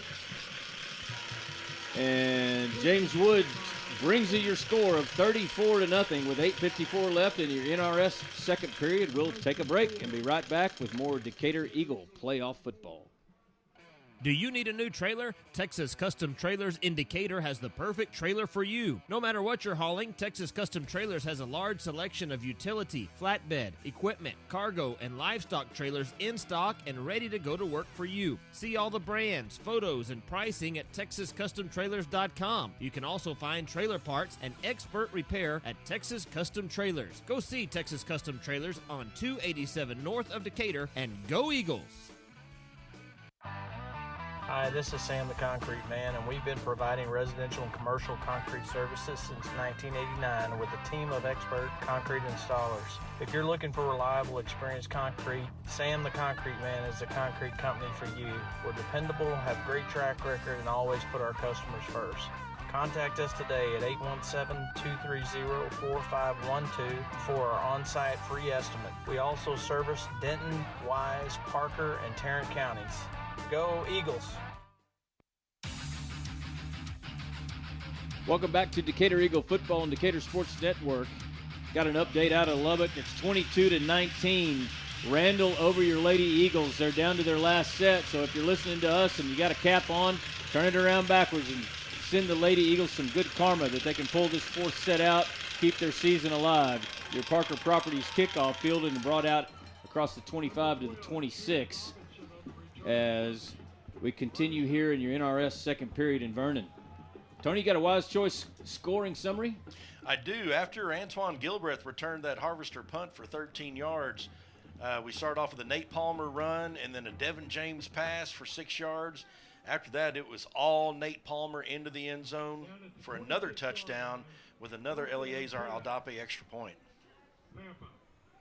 And Pat, I made a comment earlier. So right now, the Harvesters have a combined offense of 19 yards. Woo, they haven't had much. Their starting running back out was the mainstay of their offense. Not playing tonight, but on first down, Campos is going to throw it. He throws it incomplete into the Decatur sideline. That'll bring up 2nd and 10. Was Campos the quarterback when we played PAMPA earlier this year? Well, two other telling stats here is 2 turnovers from the Harvesters and 4 penalties for 38 yards just in the first quarter. 23-21 is your score out in Lubbock. Canyon Randall with the lead over the Lady Eagles. Lady Eagles need to rattle off 4 here real quick. 2nd and 10, Harvesters from their own 26. Eagles show blitz, play fake, pass is complete here on the near side. Receiver has it out to the 30-yard line. Very short gain. That was the number 15, Bryce Lynn. Bryce Lynn on the catch for the Harvesters.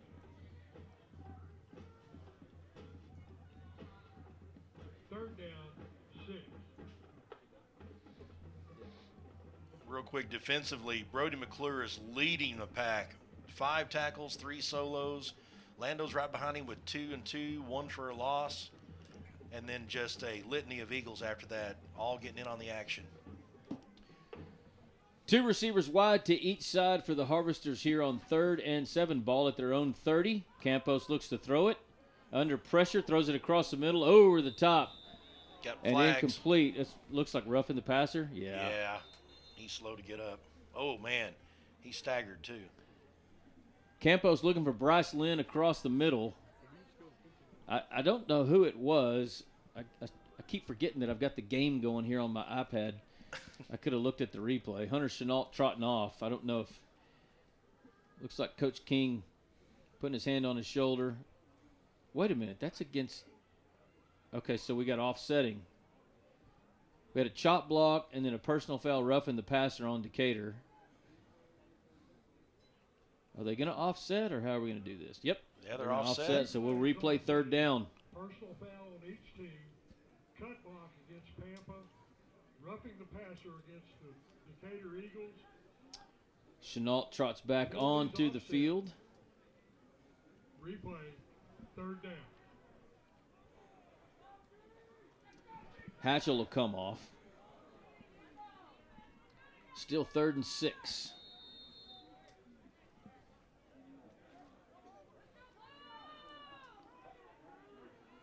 Pampa sends 3 receivers split left, which is the far side. They'll go in their vertical formation here for a second. Now their offensive line takes their positions in a pistol formation in the backfield.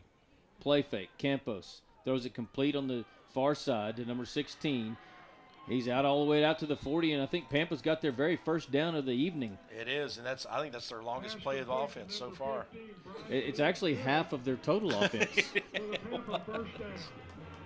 Cade Johnson comes on to the field. Jacob Haynes will come off, playing cornerback here on the near side for Decatur. It's just got to be tough on Pampa. I mean, I don't know what percentage of their offense Neff was coming into this game, but he was a huge part of it all season long. Well, you figure 2,000 yards in the 10 games they played. It's pretty significant. They'll hand it off on 1st and 10, and that's number 12, Aaron Diaz. He's got a nice gain across the 45 to the 46. Pampa putting a little bit of stuff together here with 7:09 and counting in your NRS second period. Well, McClure once again on that tackle. Pat, I got a score update for you here while we're waiting. I got one too, and it's bad news. Mine says Canyon Randall 17, Springtown Porcupines 7. And I bet your Canyon Randall score is a little bit different. Yep, 25-21 in the 4th set. And so I think that was the 4th set. That might have been the 3rd set. I'll have to check. Oh. On 2nd and 4, it's a handoff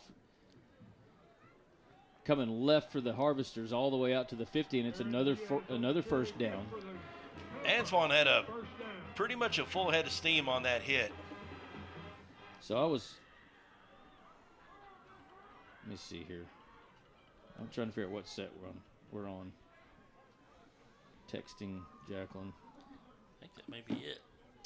So 3 receivers split very, very wide here to the near side on 1st and 10. Ball spotted on the left hash. Pistol formation in the backfield. Campos throws it. It's going to be almost intercepted. It was pass interference. It is. Yeah. It was right to Brody McClure, and he would have caught it, but for number 11, Jet Schumacher, really making a smart play. He did interfere with Brody. But, well, and number 6, who's that? Campos interfered. No. Who was the running back there? The running back? Yeah. Diaz, I believe. So Campos went to pass, and Diaz was in the way. What? No, he's calling it the wrong way. Yeah.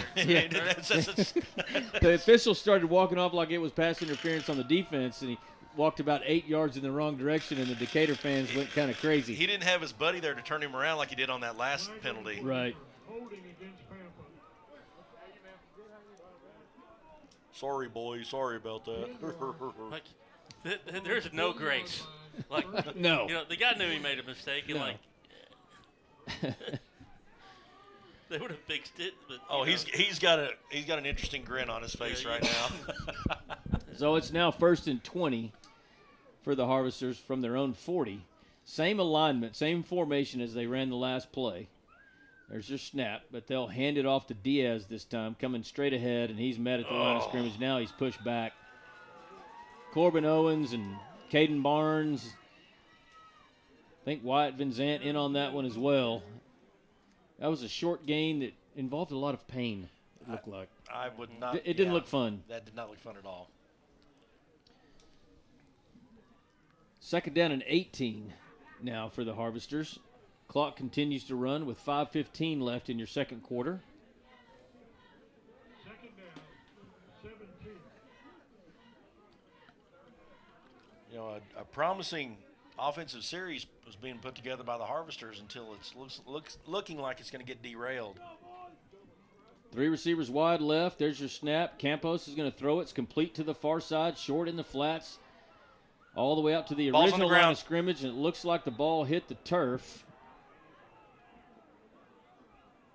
I think they're going to call him down. Yep. Yeah, he was down. It does look like it. So it'll be 3rd down and 10. The ball spotted right at midfield. And I do have confirmation that the Lady Eagles season is over. Well, maybe we can give Canyon Randall a little payback later on this football season. Yeah, that might be a possibility. But congratulations to all of them on a really fine season. The way that team, they played a lot of tough teams early in the season, kind of like the football team did. And the good thing is they're young. I mean, Yeah. the Decatur volleyball team's young. They got a lot of good years ahead of them. Handoff to Diaz up the middle. He's met at the line of scrimmage by Caden Barnes. And Caden Barnes showing me a little bit at nose tackle. He's made a couple of plays since he's been in there. He looks comfortable there. You know, he's got good size. He looks real quick too. Yeah. And he's not, So 4th down and 9, and Pampa's going to be forced to punt yet again. 3:36 and counting before halftime. It's 34-0 on your James Wood scoreboard. Eagles with the lead, and it's been all Eagles from the first snap, to be honest with you. Yeah, just pedal to the metal, and I mean, this has been the best offensive series Pampa's had the entire first half, and it still ended up in a punt. Punts away. This one's a little bit shorter than the other ones that Pampa's had, but it does take a Pampa roll inside the 20 down to the 17, which is where Preston Escobar and the rest of the Eagle offense will take the field. 3:08 left. Let's see if Decatur can drive it down here north to or south to north. Stick one in the north end zone. 17-yard line, 1st down, 10, Decatur. Your receivers are Hunter Smith, Landon Feltz, and Carter Riggins on the far side. 2 back set for Escobar with James and Palmer. There's your snap. Handoff, Palmer. Met in the backfield. He's going to be dropped for a loss this time. That was big number 25 who met him in the end zone before. Had his number Christian on that Kane. And I don't know what's going to come of Christian Kane's football career. He looks like a big old kid. He might play in college, but maybe someday he might be saying, I put a smack on Nate Palmer in the end zone and then dropped him for a loss on the next play. 2nd and 13 for the Eagles. He'll send Palmer out of the backfield in motion. Escobar. He'll throw it to Feltz on the far side, complete. Feltz across the 20. Nice little move all the way out to the 25. Close to the line to gain, but I think he's going to be short by about a yard or so. I'm wondering, Pat, is this an east-west field? Nope. I think it's north-south. It is a north-south field? Man, I'm all turned around there. Is it east-west? I think it's an east-west field, yeah. You didn't bring your compass? You got one on your phone. Military man? Golly. You're just a Swiss Army knife and your compass. That's what a ship was for, man. We had a ship's compass. 3rd and 2 for the Eagles. Look to the sideline for a play call. 2 back set for Esco. He'll send Palmer out of the backfield again, this time to the near side. He'll keep it himself, Esco does. He's got the 1st down. Now he does it. Now he does again. Runs out of bounds at the 32-yard line. He had it. He ran behind it, and he ran forward again. Another Christian Heston Parker Properties 1st down. 1:48 left here in the 2nd quarter. Your score 34-0. Decatur with the lead on the James Wood scoreboard. Charlie, you're doing a great job on the graphics over there, keeping right up with it. It's accurate, baby. Thanks, Pat. I appreciate it. Palmer hesitated at the line of scrimmage, planted his left foot. Short gain, maybe 3. You know, sometimes I get involved in the game and kind of just forget to change the stuff, right? That's why I was encouraging you. It's got. I couldn't. I have one job. No, you got like you have 10 jobs. You're spinning a plate on each finger over there. Hey, I'm just glad it's all working tonight, man. This is we got here. Everything started working right away. In the second half, we'll talk about the press box design that we love. So maybe the Decatur folks will listen to us when they win and if we get a new stadium or a new press box. But on 2nd down, the Eagles will hand it to Palmer. He's got a 1st down across the all the way out to the 44. Clock still stop for the change to move, but 107, now 105, and counting left here in your first half. On 1st and 10, Escobar will roll to his right, looking to throw. Throws it complete to Felts. What a pass. At the 40-yard line of the Harvesters. Hey, let me just say, Preston Escobar. There's a flag holding on the Eagles. Go ahead. While they're getting it back, I'm going to just say about Preston Escobar, this year has really impressed me with his ability to find receivers that may not be quite open and hitting it on a dime and moving them to an open position like that. Just throwing it off to the left a little bit. And a lot of times doing it when he's on the run. Yeah, his passing this year far exceeds, in my opinion, his passing abilities the last couple of years. So, man, he's come a long way, and he's really become a great quarterback for the Eagles. On 1st and 10, they'll hand it on to Palmer on a draw play. He breaks into the open. He's into midfield. He's got the first down all the way inside the 40, and that ball's in a better spot than it was when Landon Felts caught it, and then they brought it back all the way down to the Harvester 38. Clock stops with 34 seconds left before half. That was really cool. Esco did a 360 while Nate just kind of hung out beside him. A little quick handoff, hesitation, boom, first down. Esco going to throw it. He's throwing it deep, looking for Hunter Smith. Over his head, just by about a foot or two. And it'll be 2nd and 10, 25 seconds left. Decatur still has all their timeouts. I don't think we've had a Grand Pools timeout tonight so far, have we? We have not. We have not. Devin James will come off and Kyler Crow will come in on 2nd and 10 from the Harvester 39. Again, if you're joining us, 34-0 your score. Decatur with a big lead. 3 receivers wide right, 1 to the left. Escobar under pressure in the backfield, evades a defender. Now another. He's going to run it. Get out of bounds inside the 35 at the 33 with 17 seconds left. Preston Escobar on the scramble. And we knew he could run like that. Oh yeah. Right. But you add his vastly increased passing abilities. I mean, I can't say enough about how far he's come. He's really done a great job this year. He impressed you. I'm in Preston. There we go. That is 3rd and 5. Preston's going to throw it.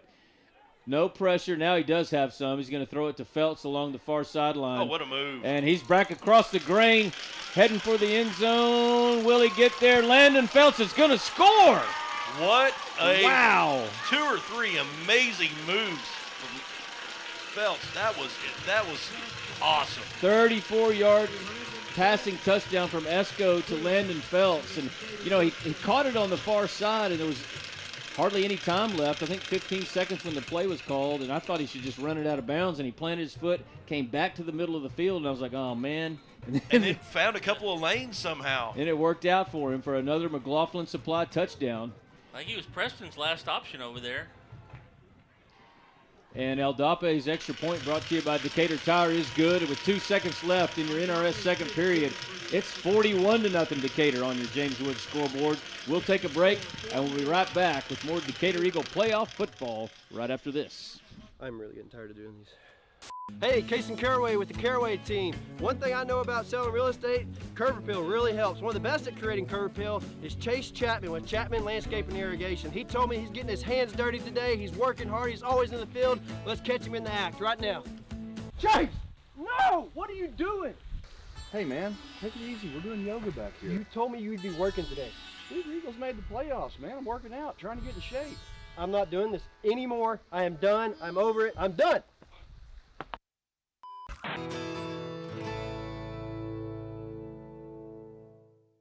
Hawkins Funeral Home is Wise County's only locally owned funeral home and has been serving Wise County and the surrounding area since 1906. The staff at Hawkins Funeral Home is available to you 24/7, 365.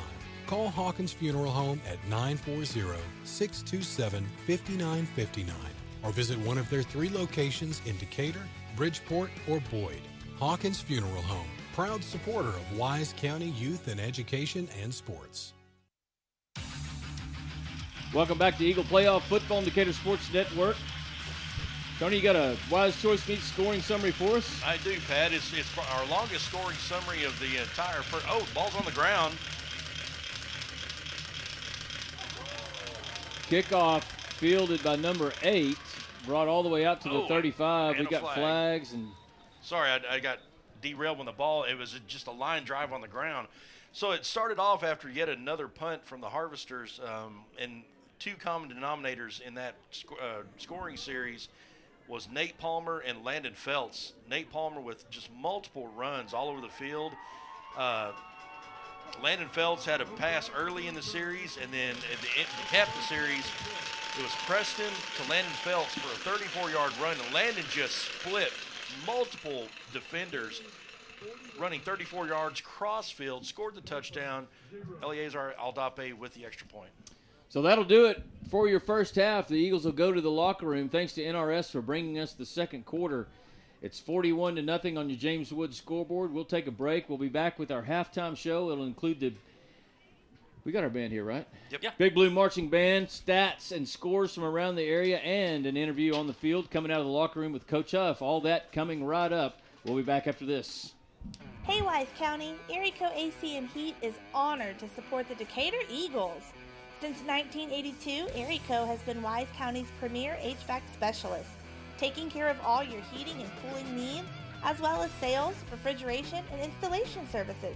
If you're in need of HVAC assistance, call us at 940-627-5882 or check us out online at ariehvac.com. Let's go, Eagles! Woo! Fuzzy's Taco Shop is your one-stop taco shop. For breakfast, brunch, lunch, dinner, hang time, game time, you get the picture. Our Fuzzy's Baja-inspired tacos, nachos, burritos, and fresh salads are perfect for any time of the day. Grab your ticket stub and head into your local Fuzzy's in Decatur today or tomorrow for free chips and queso with a $5 purchase. S&J Pharmacy at 1101 West Eagle Drive can fill prescriptions in 15 minutes or less with fast and friendly service. They also offer same-day compounding, private consultations, medication therapy management, immunizations, B12 shots, a convenient drive-through window, and free home delivery. S&J Pharmacy accepts all major insurance plans, including Blue Cross and TRICARE. Open Monday through Friday 9 to 6 and 9 to 1 on Saturdays. Call 940-627-5400. That's 627-5400 for S&J Pharmacy in Decatur. Cobb Rental, located in Decatur, has the best selection of prices in the Wise County area on equipment rentals and sales. They have skid steers, lifts, trenchers, welders, forklifts, excavators, backhoes, and much more on hand and ready to go to work for you. Whether you need heavy-duty backhoes or trailers for transport, chances are Cobb Rental will have what you're looking for. Come see us at FM 51 in Decatur or online at CobbRentalAndEquipment.com. Good luck, Eagles, from Cobb Rental in Decatur. Welcome back, Eagles fans. Score 41-0 at halftime here in Vernon, Texas. Your Decatur Eagles 41, the Pampa Harvesters 0. And Pampa suffering a little bit through this first half, and here to give us some stats update and talk Decatur Eagle football with us is our statistician and good friend and Decatur High School alum, Curdy. You're not an alum? Where are you from? I graduated from Boyd High School, sir, you back did? in 1981. Why did we hire? Why are you doing this? Once a Yellow Jacket, always a Yellow Jacket, I say. Anyhow, my brother played for Decatur, and my children. Your brother's Charlie Kirkland. Yeah, Charlie right? Kirkland. Okay, Charlie was an '84 graduate. Yeah, that's 82, 84. Yeah, correct. Was he in there with Jimmy Potter and Curtis Ennis and same that bunch? Same group. Those kids used to come hang out at my house all the time. Anyway, but yeah, they're. I started over here in Decatur when he started playing over here. Started following him, and. Like I said, I've got grandchildren that play for Decatur, and I coach Pee Wee football for Decatur. So coached soccer for Decatur. Yep, sure did. Soccer, coached your daughter. Yeah, you did. So, fellow Rush fan. That's it. Oh, always fellow Rush fan. What are you talking about? Well, we could be talking. We could just have a Rush halftime. We could have a Rush off, is what we got. Yeah. So what do we tell me about the first half, buddy? Well, everything's going Decatur's way, of course. Preston Escobar. I'd like to call this the first half installment of the Preston Escobar show, if you will. Yeah. He's all over the place. Scored with 8:44 in the first quarter. Then he scored again on a run from at 6:59. Then at 2:18 he scored on a 27-yard run. And then P-Money, Preston Escobar hit him with a 12-yard touchdown pass with 30 seconds left in the first quarter. And then picking it back up in the second quarter with 8:54, he scored on a 2-yard run. And then P-Money just hit Landon Felts, which, by the way, that was all Landon Felts. He was open at the first of the play. Escobar went back to him, and he took it all the way across the field in the end zone. Great run. Yeah, it looked like he was kind of the first option. Then he came back to him out there on the outside. I thought he might have been the last option, but looking back at the play, he was first option, looked him off, and then came back. And he was out there just waving his hands like this, you know. But Decatur's total offense is as it should be. We're 249 total offense tonight to Pampa's 57. They're at a disadvantage, of course, without their great freshman running back. But number of plays is pretty even. We're about 38 there at 26. The yards per play is incredible. 2.2 for Pampa, 6.6 for our Decatur Eagles. So it's all in all for the first half. It's been a really good lopsided Decatur game, which is the way we like to see it. Escobar is 6 for 10 for 98 yards and 2 scores. Palmer's is at 16 rushes for 105 yards and 3 touchdowns. Escobar's got one for himself. And Devin James, 3 carries for 14 yards, keeping his average where it should be. As far as our receiving yardage is concerned, Landon Felts with that run at the end of the half is 3 for 67. Kyler Crow was 1 for 13. Nate 1 for 12 and a touchdown. And Devin James, of course, is 1 for 6. As far as defense is concerned, the normal suspects are leading the pack with Brody McClure at 5.5, Lando, the man, Henry at 3.5. Antoine has some really good tackles coming up from the secondary. He had a really good tackle on 81. That was a great open field tackle of a big man with a not-so-big man. And I think he did a great job taking him out. Other than that, our defense is looking stellar. Lane Heston with an interception, which, by the way, I'm the president of the Lane Heston fan club. So if anybody wants to join, just give me a call. Okay. All right. Coached him all through Pee Wees. He's the man. Okay. Yeah. So you know that it's Pat calls him. What does he say? He's got like a man crush. Yeah, man crush on him. Yeah, that's what he said. So man crush level 9. For level him. 10. Hey, Lane's a great kid though. Hey, and before we go any farther, I would be very remiss if I didn't say this. I want to say happy 16th birthday to the legend that is Jacob Garcia, my grandson, my spotter. Great job. Today's Happy his birthday, Jacob. 16 years old. So, coming to a roadway near you. So be cautious, please. Did Grandpa get him a car yet? No, Mom and Dad bought him a Mustang, and it's all on them, not me. Okay. So, all right. yeah. I had to go help pick it out, so it's okay. Sure. Anyhow, as far as our punt returns and for Antoine, a nice 13-yard run. But Landon Felts has had 3 returns for 34 yards. That's an 11-yard average. So we're getting the ball back. Let me say this. The team from Pampa looks sort of deflated. Right. Okay. But they're still a great team. I mean, they came into the playoffs, the number 4 seed, and they knew what they're in for when they got here. So I think our offense and defense have both been just on the spot. So it's a great game. Yeah. Well, I think the Big Blue Marching Band is coming onto the field, and the hometown fans are always disappointed when we don't don't show the band. So we'll kind of let them get started here. You bet. But so we had a little bit earlier. We had Veterans Day talk. So do you have any veterans in your family? My grandfather was a naval veteran. God rest him. I've had an uncle who was a veteran. I've got a couple of cousins, that are veterans. So they're all around us. And I just want to say, as you guys did earlier, thank you to all of our veterans for your service, for doing what some couldn't and some wouldn't. So we really appreciate them for that. Yeah, one of the things that I, as I'm older and looking back, and when I went back to college, and I probably would have been better off in my early parts of life if I would have spent a few years in the military. But so I'd encourage if you're young out there and you're thinking about a career move, spending 2 or 3, 4 years in the armed forces is a good place to be. It'll do you good. Yep. All right, here's the Big Blue Marching Band for you guys, and we'll be back when they're done.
Decatur High School Big Blue Marching Band and the Eagle Dolls.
Well, that was the Big Blue Marching Band for y'all's listening pleasure, and I tried to hurry up.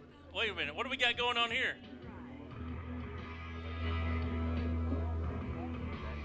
They play some proper music. That's good stuff. Yeah. Everybody needs to break out their cigarette lighters. Yeah. Little Rush Tom Sawyer for you. That's good stuff. So I was trying to finish my chicken while the band was playing. I didn't quite get it done, and I have fried chicken grease all over. They brought great fried chicken up here. Yeah, good stuff. In the press box here. Good stuff. Press box hospitality. That should be a class they give in college. I tell you, this one, there's a couple of games that stand out in terms of press box hospitality. Certainly Pampa. When we went up to Pampa, man, they just were first class in taking care of us and making sure we could get on the air, making sure we had good spot, showed us where to plug in for connection and all that stuff, and really took good care of us. Mineral Wells took good care of us, although we didn't have IT connection very well there, but in terms of the people in the press box and taking care of us, They were they're very well there. Here, I can't say enough good things about the Vernon people and people that have all come in the room and said hi to us and told stories, and we talked about back when we were in high school and how Vernon was really good back then. They won a state championship in '92, I think it was, and they had a real good team in '90. Mm-hmm. But they used to kick the crap out of us from, I guess, fall of '84 through fall of '87 is when I was in high school. Well, and I don't think we ever beat Vernon that I recall in football. And we did in basketball. Basketball, of course. I watched this week. I had the opportunity to look at a couple of things, and I watched the game 30 years ago when South Lake Carroll and Vernon played the greatest, in the playoffs. The greatest game in history, yeah. And the game ended up 39-35, South Lake Carroll, and that started their dynasty, if you will. But I was watching some of that, and they did some interviews with Bob Ledbetter and some of the players. That Mantooth kid that was quarterback. An interesting side note: when Mantooth came to Bob Ledbetter when he was a freshman, he said, "I want to play quarterback at South Lake Carroll." He said, You'll never play quarterback for me ever." Well, when they came back his senior year and he played starting quarterback and won the game, Ledbetter pulled all the players in and interviewed each one of the seniors. Well, he interviewed Mantooth last, and after he talked to him for a couple of minutes, he got up to walk out of the office, and Mantooth turned around and looked at him, and he said, "Never play quarterback, huh?" And he turned around and walked out of the office. Yeah. No, when Tony got to put a headset on if you're going to talk to us. No, I'm not going to eat that chicken. No, he can't eat that chicken and talk at the same time. Come on, son. We know better. You gotta put that, no. All right, hang on. Let me turn you up. Okay. So I was talking to the announcer about 10 minutes ago after I did the band announcing, and he was talking about that Vernon South Lake game, and that specific because Monteith, is that Montooth. Montooth. Or Mantooth or something. Yeah, because he's in Decatur. Mm-hmm. He lives in Decatur. He's a rodeo guy. And a construction company there. The announcer reached out to him and said, "Hey, look, I don't know what involvement you have in the Eagles football team, but if you're going to be up in Vernon, I'd like to shake your hand." Because, and that's all he talked about was how Ledbetter was like, Mantooth went to him and said, "I'm going to, what does it take to be a quarterback?" Correct. And he goes, "You, slim to none." And he goes, "I'll take slim." And he did. Yep. And then not only did he take the position, won state. Yeah, won the state championship, and he was incredible. And they had another kid, Dane Johnson, I believe was his name. There was a running back at the same time. This guy was a beast. He just ran over people. Anyway, we're off subject. Now I'm gonna eat my chicken. Yeah, there you go. Eat your chicken. I think Patch texted me once on the air here. You got me? Yeah, there you are. Okay. No, I was just going to say let's go to a commercial real quick and come back, and I got some scores from Region 1 to update everybody on, and then I would think the Eagles would be coming out. I did almost get trampled by the Big Blue Marching Band when they were done. They were ready to get back in their coats and hats and whatever. So 7:24 on your clock. Let's take a break. Let's take a 120-second break and then come back and update some scores and stuff. Okay, be back. Bison Creek Homes is an established home builder in Decatur, proudly serving Wise County and surrounding areas. With an in-house licensed architect and interior designer, Bison Creek Homes has been leading the way in innovative home designs such as modern, contemporary, farmhouse, Texas Hill Country designs, and more. Come put our many years of construction experience to work for you. Visit bisoncreekhomes.com and check out the many beautiful homes we have built. And go Eagles!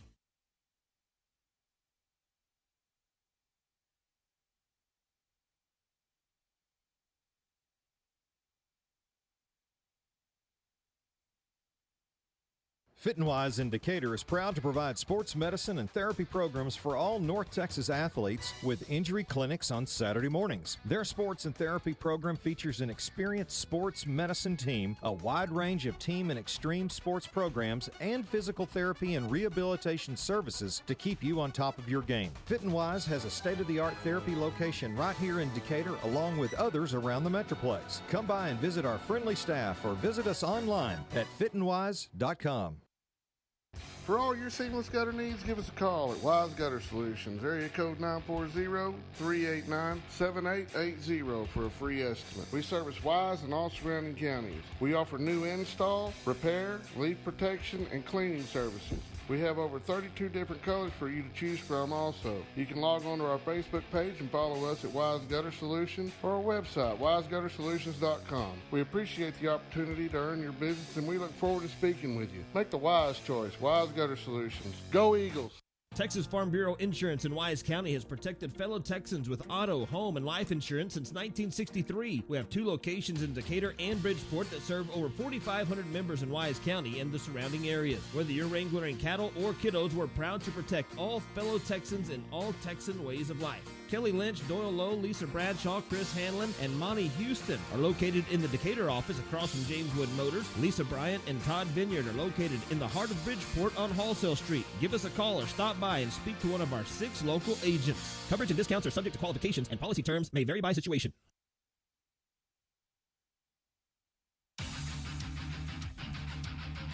Welcome back, Eagles fans, to halftime. It is the Perillo Sykes Tibbles halftime show. Decatur up 41-0 over Pampa here at halftime, and I think we've got Pat down there on the field. Hello. There he is. Whoa. Can you hear me? Yeah. Okay. Loud and clear. So hey, before I give the scores, the Decatur Eagle cheerleaders are down here on the track, and I took a picture of them, and they're all like bundled up in blankets, and they're huddled up against this wall out of the northwest wind. Tell them you're on camera and to come out by you, and they'd be on camera. Y'all want to be on camera? But you have to come out here. All right, come here. So you can bring your blankets? Yeah, heck yeah. So have them look up above here we us are. Okay, so right up there's our camera right up there. See him guy in the window? That's our guy. So wave at him. Okay, so what are y'all supposed to like? You want to tell somebody hello or? Yeah. We want to say hi to Coach Park. Hi, Coach Park. Anybody else? We missed you, girl. Who were y'all talking about? Coach Hosevar. Okay. All right, there's your Lady Eagle cheerleaders, and they are cold. All right, I'm going to see if I can find Coach Huff. I think he's standing right here, so let me see if I can catch him real quick. Hey, Coach, you got a sec? All right, 41-0, halftime. What are your comments coming out of this one? Well, I thought we played a pretty clean first half on defense especially. I thought the kids did a good job with this wind blowing like it was early and trying to pin them down in there, luckily won the toss and able to do that. But the kids play really hard, and I think offensively they went answered the short field. 2 more quarters in advance. Let's see what we can do. Absolutely. Thank you. Thank you. Okay, so I got some scores in Region 1. Springtown down big to Canyon Randall. Actually, it says a final, 31-7. The Canyon Eagles lead Burke Burnett 28-14 in the third quarter. The Dumas-Wichita Falls game is good, 10-6 Dumas. That one's just starting in the third quarter. And I scanned down here to see what Anna was doing. Anna big over Frisco Panther Creek, and Anna Stephenville game next week will be a good one. It looks like, well, I mean, I'm not going to call it, but everything but for a miraculous comeback by Dumas to end this half. Decatur's going to advance and face Andrews, and we can talk all second half hopefully about where that game might be played. But 2 minutes left. Let's take a break. I'll run back up there, and we'll get started with the third quarter. All right, thanks, Pat. We'll see you up here in a minute. Hey, one real quick before you take a break, I just got an email, or a text rather, from one of the basketball moms, and Decatur Eagles win their season opener 60-37 over Venus. So that's a good start for the Eagle basketball team, the men's basketball team. Their home opener is against Wichita Falls Rider, which should be a great game. That's Tuesday night, with the JV at 5, the freshman at 6:15, and the varsity capping it off at 7:30. That's Tuesday night for the Decatur Eagles basketball team. Buddy, thank you so much for joining us. Hey, thanks, guys. At halftime, and we'll see you when the game's over. I'll see you at the end of the game. Go Eagles. All right. So Tony's up here. Tony, we're going to hit a few commercials, and then we'll get ready to go with the second half. Hi, neighbors. If you want to win state, don't fumble the ball. Pass it to Ryan Realty, the best quarterback in town. They will get you to the end zone and assist you in scoring the extra points. You'll recognize them in their hot pink jersey. For all your real estate needs, located just off the historic Decatur Town Square at 109 South Trinity Street, and their website is ryanrealtytx.com, or call 940-626-9770. Ryan Realty, the best in town.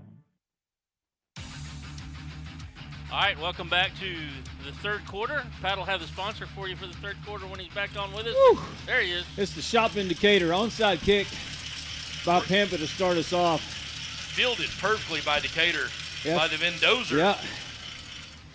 I'll tell you what, boys. Brisk. As comfortable as it is in here, it is cold on that field. Well, they said the wind picked up in the second half, yeah, towards the end of the second quarter. If you're out there listening to us, it's so warm in here, we've had to open the window. Yeah, yeah. Tony's in his short sleeves. I'm in short sleeves. 1st and 10 Decatur from their own 47. Escobar looks to throw it complete to Feltz. Inside Harvester territory at the 46, gain of 7. Esco under pressure got knocked to the turf, but made that completion. You know, it actually dropped the snap. It just went right straight back up into his hands. Able to make the completion, 2nd and 3 as we begin our third period here in Vernon, Texas. Escobar, quick pitch to the left to Palmer. He's inside the 45. Ooh. Down to the 43, right at the line to gain, and that is a first down. Another Christian Heston Parker Properties first down.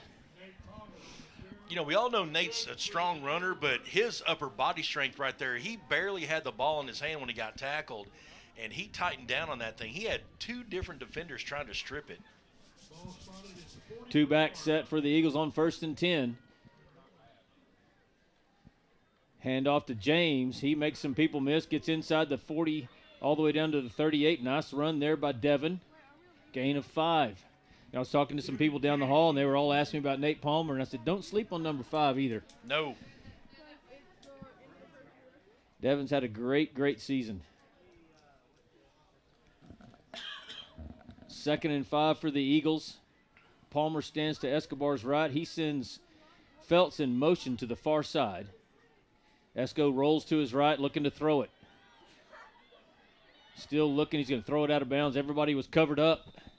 Nice decision there by Preston. the thing about Devin James, having somebody move in like a Nate Palmer, could be disappointing. You might get less time, but he certainly has made the best of this year and has proved himself to be a more than adequate complement to Nate Palmer. I wouldn't even call him a backup to him. He's every bit a part of this offense. He's a compliment. On 3rd and 5, they'll hand it to Palmer. He's inside the 35. He's got the first down at the 32. They'll spot it at the 31. But just like that right there, he was the first one through the gap and picked up that linebacker, pushing him outside, and that sprung Nate Palmer for an extra 4 to 5 yards on that block by Devin James. Eagles in a pistol formation now on 1st and 10. Felts comes in motion. There's your snap. They'll hand it to Palmer again. Hesitates at the line of scrimmage. Bounces off one defender. Makes another man miss. He's got another first down all the way down to the 20. They'll spot it at the 19. Another Christian Heston first down and another nice run by number 7, Nate Palmer. I was watching it on the replay. He pushed off number 40, Benson Martinez. Benson had him at the line of scrimmage. Nate just kind of said, no, you don't.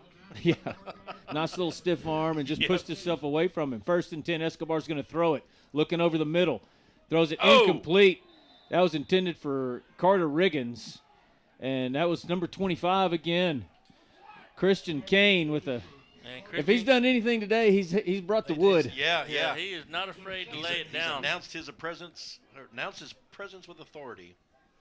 So 2nd and 10, Eagles, 10:05 left here in your third quarter, brought to you by the shop in Decatur. Hand off to Palmer. Hesitates at the line of scrimmage. He's inside the 10 all the way down to the 5. And the Eagles are in the Case IH red zone once again, picking up where they left off as they went into halftime.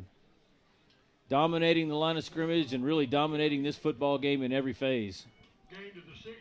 So the Harvesters have a number 0. That's Tay Sessions. Palmer ran over Mr. Sessions. They'll hand it to Nate again. He's inside the 5, pushing for the end zone. Nope. Going to be dropped at the 3, it looks like. 2nd and goal for the Eagles.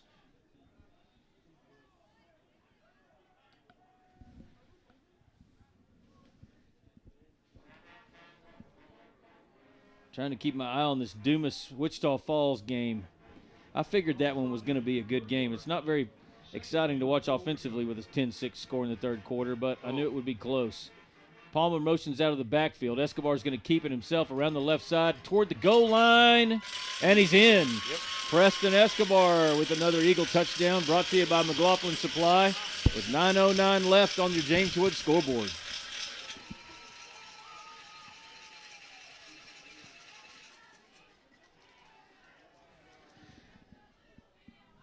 I'm thinking pretty soon we're going to have to get our updated Decatur roster handy.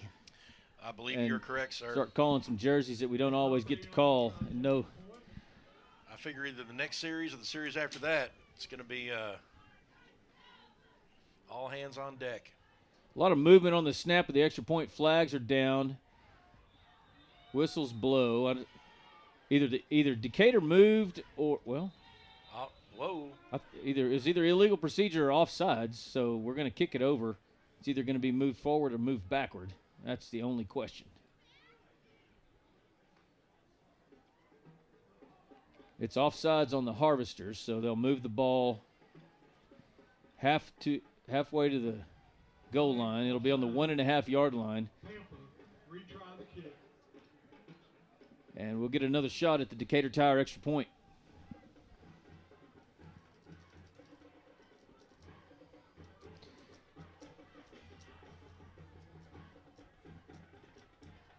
Haynes will have the hold. There's your snap. The hold's down and good. The kick's up, and it's through the uprights. And it is 47-0. Your Eagles with the lead on your 48-0. Your Eagles with the lead on your James Wood scoreboard. We'll take a quick break, and we'll be right back here at Lions Stadium right after this. Build or buy your dream home with help from the mortgage experts at First National Bank Mortgage. Mortgage money man Mark Goodwin will help you build or buy the home of your dreams in Wise County. Our office is now open in Bridgeport, and we're ready to get to work on your new home loan. Why trust your mortgage to anyone else? First National Bank Mortgage, now open in Bridgeport. Apply online at mortgagemoneyman.com. NMLS 543312, Equal Housing Lender, member FDIC. The law firm of Kernot and Hafer is once again a proud sponsor of Decatur Eagle with its Decatur office located on the Decatur Town Square. The firm includes local attorney Pat Wadlington and focuses on litigation and dispute management within a wide range of areas, including family and custody issues, business and commercial disputes, estate and inheritance matters, and personal injury and death cases. Kernot and Hafer, friendly, professional, direct, and strong. We're there when you need us. Welcome back to Eagle Playoff Football on Decatur Sports Network. Aldape with your Parker Properties kickoff. Hits at the 21, fielded at the 15-yard line by Pampa. And Antoine Gilbreth right there to bring him down along with Rylan Cavazos. And Pampa will start deep in its own territory. Tony, you got a scoring summary for us? Your Wise Choice Meat scoring summary. We took the opening kickoff and basically ran out a little over right at 3 minutes. And Preston had a little rough time with the passing. He opened it up with a pass to Landon Feltz that was good for 8 yards. And then after that, it was Nate Palmer runs, a couple of incomplete passes, Nate Palmer. And then Preston ran it in for 4 yards for the score. And Eleazar capped it off with his extra point like he almost always does. So Campos still your quarterback for the Harvesters. They're waiting for another player to come in. That's number 11, Jet Schumacher. He lines up in the backfield, and they hand it to him.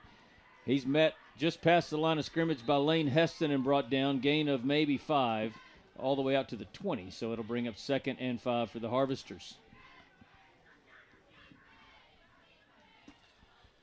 If you're just now joining us, yes, indeed, that score is correct. It's 48-0. Decatur Eagles just opening the third quarter here. 2nd down, 6. Handoff along the left side. A lot of defenders there right at the line of scrimmage. The running back may have gained a yard. They'll move the yard marker all the way out to the 28. That'll be 3rd down and 3. Pampa doing everything they can to just start something. 3rd down, 2.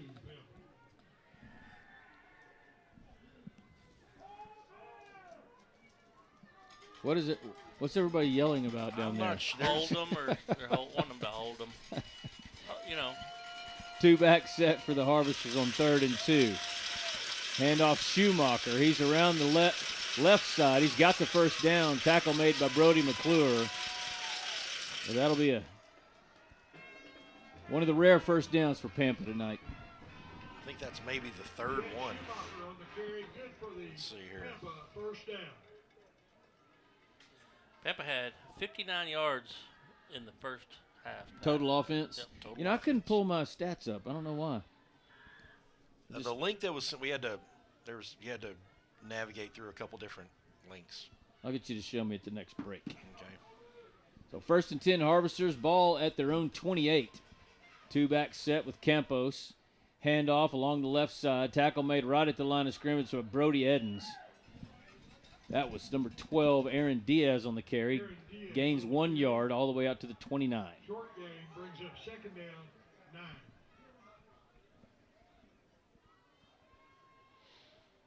You know what else I like about this stadium? It doesn't sound like the PA speaker is sitting right behind us in our room. Just overbearing. Yeah. It rattles your brains. And the thing is, it's loud enough to cover the entire stadium as it should be, not. Yeah, we do need to throw out some ideas for the any stadium updates. On 2nd and 9, Harvesters will hand it to Schumacher again. Tackle made there by Lane Heston, but Schumacher able to jump his way forward toward the end of the tackle and gain a couple extra yards out to the 30. They're going to mark him at the 37. They'll bring up 3rd and 1 for Pampa. I thought for a second they were going to cheat him on that mark, but they did a good job.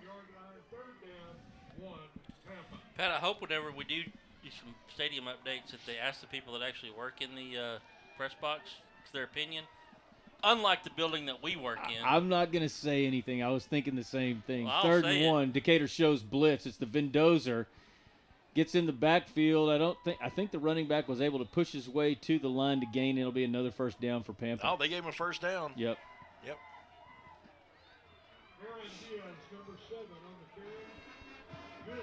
I thought Wyatt was going to just blow through there.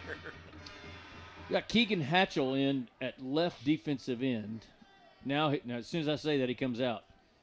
Talley's going to be back in. Petrie, your nose tackle. And Chenault at defensive end on the right side, which is the far side of the field to us. 2-back set on 1st and 10 for Pampa.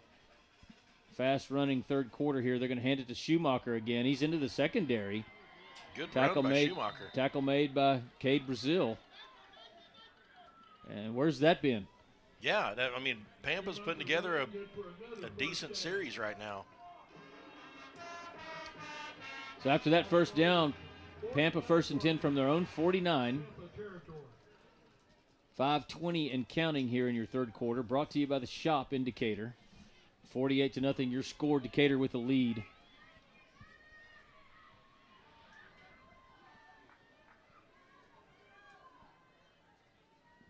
Pampa stays in the 2-back set. It's been working for him. They'll hand it to Schumacher again. This time he's met right at the line of scrimmage and pushed back. Short gain of 1.5 yards, maybe 2. Petrie's going to come out. Caden Brazil comes in at nose guard. 2nd and 8. Harvester with the ball at the Decatur 49. Is this their first trip in Decatur territory? With momentum, yeah. They had one other one in the first half. They did. That petered out, yeah.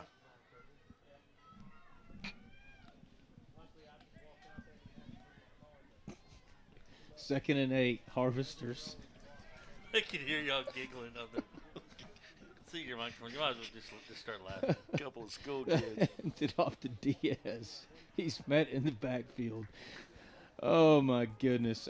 The thing, the best stuff happens on the broadcast when we're blowing people out. Because we tend to get a little more loose with our conversation. Oh, man. What we were putting each other on notice between breaks late in the second quarter that we're going to have to come up with some content in the second half. And Lord knows really I didn't want that to be it. That might peter out on us. Yeah, it might. Oh, well, the third quarter is about to peter out. There's under 4 minutes left in the third quarter, brought to you by the Shop. I mean, Pampa just content to let the clock run, and I understand why. I will say, Dad, if you're listening, your Jake and Jaybirds win 44-13 over Paducah. Campos with a play fake. He's going to throw it to the near side, incomplete. Looking for number 19, Eric Castillo. I thought he was looking for Decatur's number 28 on the sidelines. Collar Crow had the ball here on the near side, and he tried to throw it to the official. It was maybe at the hash marks, and he threw it about 9 feet over his head, and it went all the way over to the Pampa sideline. I know we can't. Oh. You can't even respond to that text message. No. Hey, I was looking for the Rotan Yellowhammer score for my mom, and evidently they're at the party with Bridgeport. Oh, I heard that from up here, the way that ball bounced off his foot. The punt by Pampa rolls inside the Decatur 20 down to the 19. Let's see who comes out. Do we have our starters in? Looks like we do. I see Escobar. They'll probably leave the starters in at least to the end of the third quarter. That's what I figured. And then fourth quarter, just all hands on deck. First down, 10, Decatur Eagles.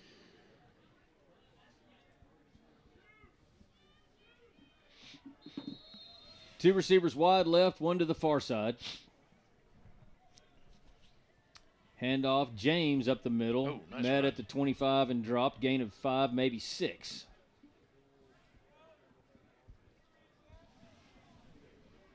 Number 5 on the carry, David James. I'm going to go ahead and take my Decatur roster off the wall here and actually hold it because I'm going to need it in front of me. Handoff, James again. He's up the middle. He's got room. Devin breaks into the secondary, and he's into Pampa territory, and he may go all the way. Devin James at the 5. Go, Stretching for the goal line, tackled at the 2. Oh, man. I thought he had it. Who was it that chased him down? The cornerback on the number 15. Pat. Yeah, that was Bryce Lynn. He's just a sophomore. Great run there by Devin. I'll bet you $100 they're going to hand it to him again. They better. After that run. Give him a shot. 2:33 and counting left here in the third quarter. First and goal, Decatur from the 2-yard line. Feltz comes in motion. There's James pushing his way toward the goal line, and he's in. Yes. Number 5 with another McLaughlin Supply touchdown by the Eagles. And your score now 54-0 Decatur. Extra point upcoming. Are the noisemakers a new thing for the Eagles fans? I think they are. Yes. They are annoying. They're annoying? Kind of like you were in Preston? Yes, they are annoying. We want it to peter out. Eldape in for the Decatur Tire extra point. Jacob Haynes with the holding duties. Snap is good. The hold is good. The kick is up. And it is good. And with 2:20 left in your third quarter, we'll take a break with your score of 55-0. We'll be right back with more Decatur Eagle playoff football. At Outlaw Equine, our goal is to help you and your veterinarian succeed in maintaining the soundness of your horse. Dr. Harvey welcomes referrals from his colleagues and corresponds via telephone and video throughout the length of their stay. Our staff takes great pride in the body condition and level of fitness of every horse that leaves our facility. Come see us today at 2124 County Road 4127 or call us at 940-626-8387. Outlaw Equine, where the champions go. Stuck in a state of falling behind? Struggling to keep up with your kids' finances, insurance? Then let State Farm agent Teresa Mater help you simplify by handling your auto, home, and life insurance so you'll have more time for everything else. More money, too. So call State Farm agent Teresa Mater at 940-627-3006 today and get to a better state with State Farm. Visit Teresa Mater State Farm at 1141 South FM 51 in Decatur. Go Eagles! Welcome back to Eagle Football on Decatur Sports Network, presented by Chapman Landscape and Irrigation. Your Parker Properties kickoff, fielded at the 13 by Pampa, brought out across the 25, still on his feet across the 30 to the 35. That's Aaron Diaz. Finally brought down by Eldape. And Brody McClure. A nasty shot from Eldape and McClure. Tony, got a scoring summary for us? This is a fun one.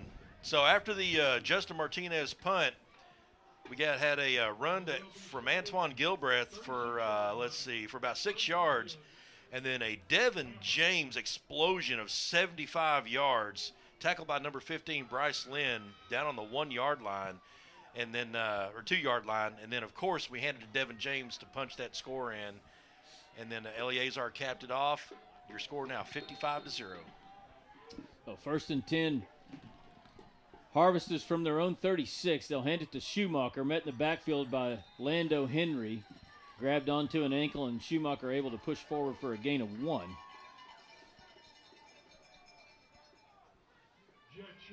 Haynes comes onto the field at cornerback, and Cade Johnson's going to move over to the right side. Antoine Gilbreth will come off and take a break.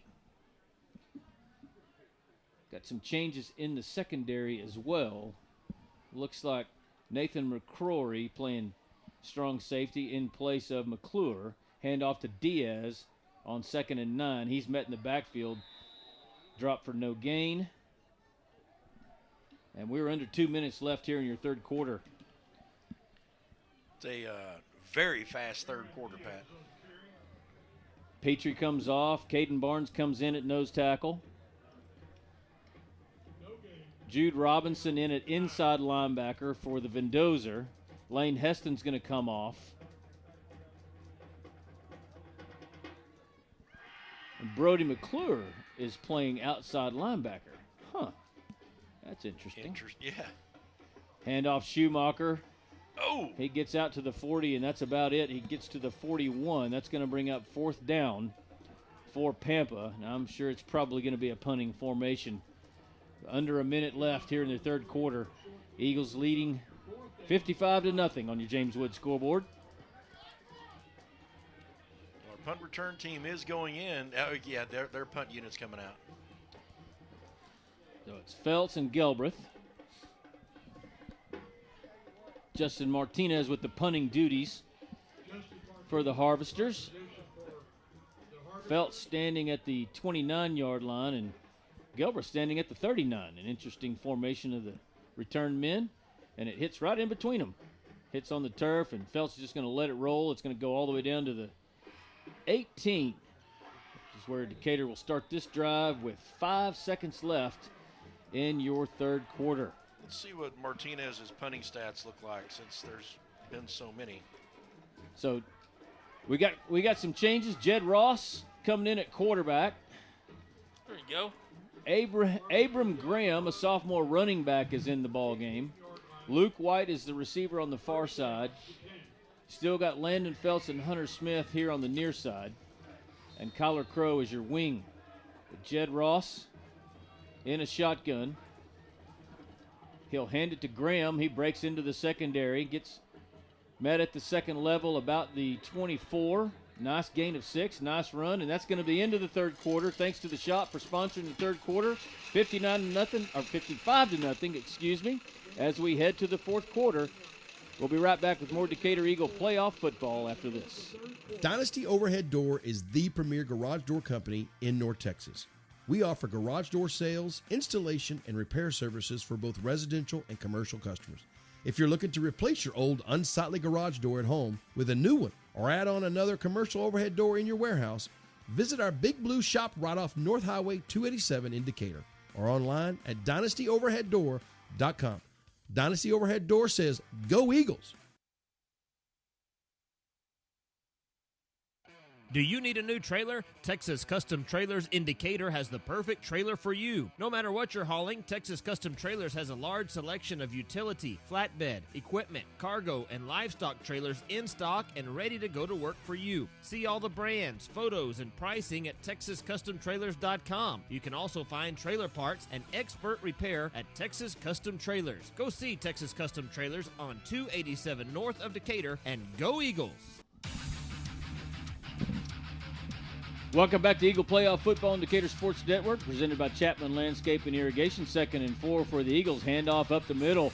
Running back is Graham all the way out across the 40 to the 44. Sophomore Nice Abram run. Graham with a nice run. Prime West Mortgage bringing us this final fourth quarter action as Decatur well in control of this by-district contest and looks as if they will advance to face the Andrews Mustangs next week. Date, time, and location yet to be determined. TBD. Let me tell you. I know where it's not going to be. It's not going to be in Odessa. No, and sir. It's not going to be in El Paso. Nope. It ain't going to be in Oklahoma either. 1st and 10. Handoff Graham again. Stutter step at the line of scrimmage, and that's where he's brought down at the 45. Let's see if I can get some more of these kids in here. Oh, look. Look who's on the field. It's the return of the ladies' man. No. Sean Dubois. Took a little break, been out for a little while. Today's his return, and the ladies' man on the field. That's just a fun nickname I've had for him since he was in 4th grade. Sam Doan in the ball game as well. Again, Jed Ross, your quarterback. Luke White split wide to the right side here on the near side to us. Doan comes in motion. They'll hand it to him. He's met in the backfield, and he'll be brought down for a loss at about the 37. Nice play there by number 40. Benson Martinez helped up there by number 41. We hadn't had to call his name since the beginning of the game, and we didn't have his name, and it was Tripper Taylor. It would have been so fun to call. And he's been in on quite a few tackles. Oh, really? Yeah. But he was never the primary. Always the bridesmaid, never the bride. I'm not touching it. On 3rd and 14, they hand it to Graham. He's across the 40, back to the 41. Well, that's going to bring up a punting situation for the Eagles with 10 minutes even and counting left in this one.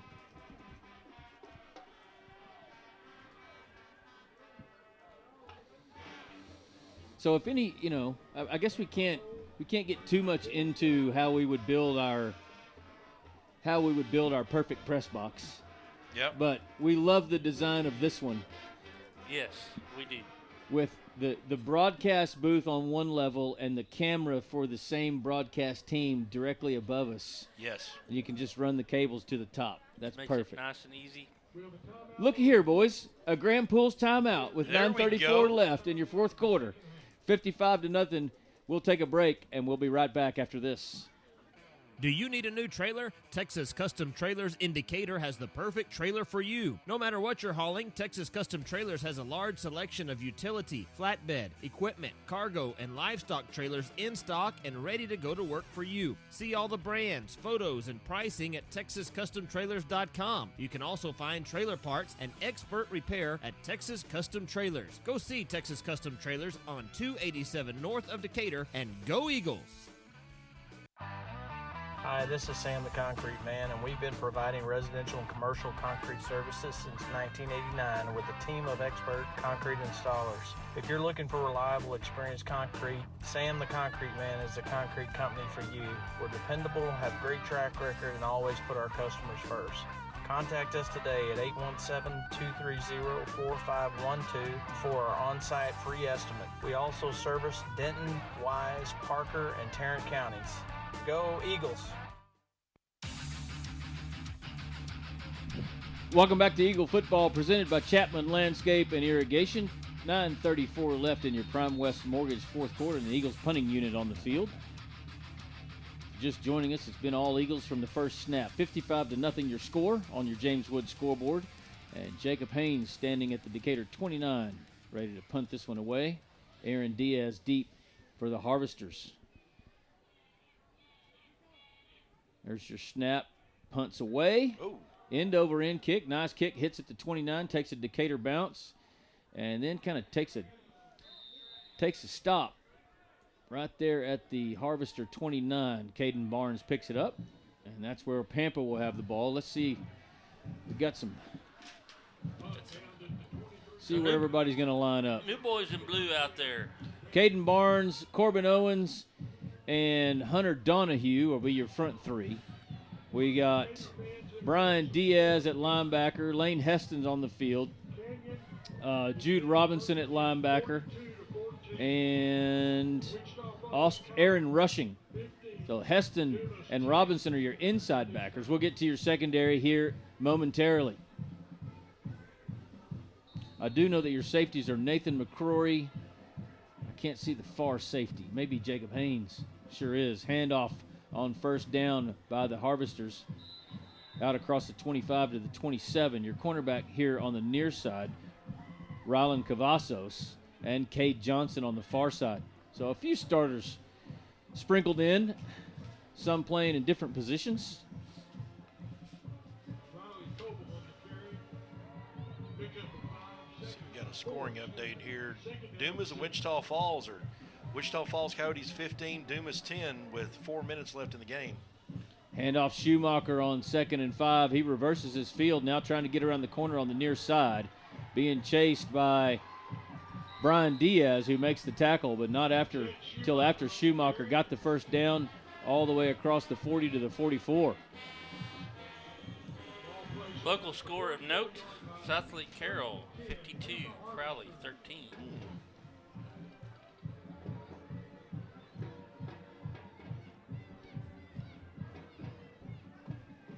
See if I can find a couple of other ones here. 1st and 10 Harvesters, two-back set. Quarterback's going to throw it up in and out of the hands of the receiver. New quarterback for the Harvesters is Justin Martinez. I'm sorry, that was the receiver. The quarterback is Brant Hill, a junior. Pat Denton Geyer 35 over Fly-Around Marcus third quarter, 35-7. Kennedale's beating Waco La Vega 10-0 in the third quarter. Yeah, La Vega getting beat. La Vega getting beat. You know what we haven't looked up is the Abilene Wally score. 2nd and 10, handoff. Harvesters out across midfield. Jude Robinson with the tackle just across into Decatur territory. That'll bring up 3rd down and 3 for the Harvesters at the Decatur 49. Dang it. Yeah. Abilene Wiley 54 over one of the El Paso. One of the mini El Paso. They're pretty good this year. Abilene Wiley? Yeah. I got a fraternity brother that his son's their quarterback. I don't want to hear about your Abilene Wiley stories. I don't have any stories. So we don't want to hear nothing about know it. somebody who has a kid playing for him. Third and 3, they hand it to Schumacher. He's around the edge on the far side, but he doesn't make it. Jude Robinson there to gobble him up, along with Jacob Haynes. A loss of 2, and that'll bring up 4th down and 4 for Pampa. Did you tell your friend about how much we hate Abilene Wiley? No. No. You know, that play, Schumacher looked like he was out in the ocean and he didn't realize there was a wave coming. It did come. Whop! Yeah. it was a blue wave. It was a blue wave. That did happen, unlike the red wave that didn't. That's the only political comment I'll make. They're a very disjarring segue there, counselor. So Pampa's going to have to punt it again. There's nobody back deep for it's on the ground. It's on the ground. The ball's fumbled, and the punter's going to try to get around the edge on the near side. Jude Robinson there he slowed him down, and the rest of the Eagles gobbled him up. I thought Jude was going to lay him out. That'll be a turnover on downs, and Decatur will take the field again with 6:22 left in this ball game. Prime West Mortgage bringing us this final quarter of by-district action. Hey, let me tell you, the guys, so Jeff Sicking and his team over at Prime West are amazing.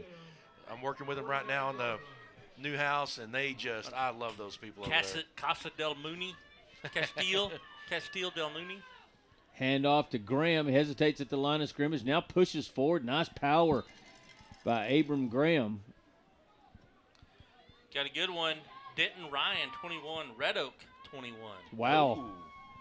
A little bit of surprise there, but Red Oak going to hang with them, it appears. What is Brody to open McClure the fourth quarter. What? I hope. Oh, it's out of the picture. Brody McClure was doing like ballerina hops on the sideline, and I just wish we could have got that on video. So 2nd and 6 for the Eagles. 5:32 and counting on your James Wood scoreboard. Ross will hand it to Graham at the line of scrimmage. Hesitates. Surges forward for a short gain of maybe 1 down to the Pampa 46. Look, he's doing it again. Real quick, Pat. I think we got it. I think Carly got it. I'll have to go back. We always talk about our Wise County, but we leave Northwest out. But unfortunately, they're getting beat 51 to 20 to Midlothian. So 3rd and 5 for the Eagles from the Harvester 46-yard line. Ross, pistol formation, hands it to Graham. Graham get back to the line of scrimmage, and that's going to be about it before he is thrown to the turf. Picked up and thrown down. Yeah. The number 1 4A Division I team right now, Corpus Christi Cal Allen Wildcats, are in charge of the Beeville Trojans. Who says they're number 1? I thought that was on a couple different polls. China Springs been number 1 all week. Yeah, well, for weeks. Last week it was Corpus Christi. I don't know how. It's been China Springs. Well, it was Stephenville, China Springs, and then China Springs beat Stephenville, and it was. You know what? What's this about? Coach Huff got him a flag. I think there's been some. Hug it out. I think there was some what Coach Huff thinks is dirty play, and he is hot. But you know what? He's going after him again. Wow. Tell you what though, I kind of like it. Hey, I'm all in. And I'll tell you this right now: if he's doing that, sticking up for one of his kids, he just earned every one of those kids on that sideline right there. If he'll do that for him, all he's got to do is point at the wall and say, "Run through it."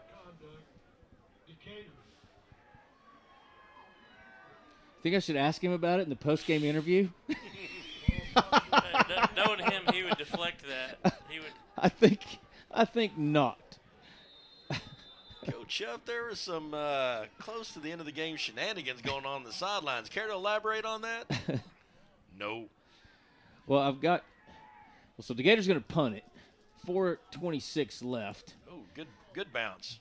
Takes a Decatur bounce inside the 25, inside the 20, down to the 18. I know this. I've got my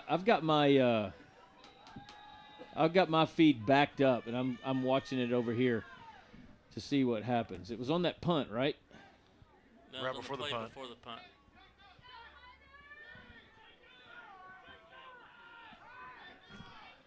Well, the Decatur crowd is into it, that's for sure.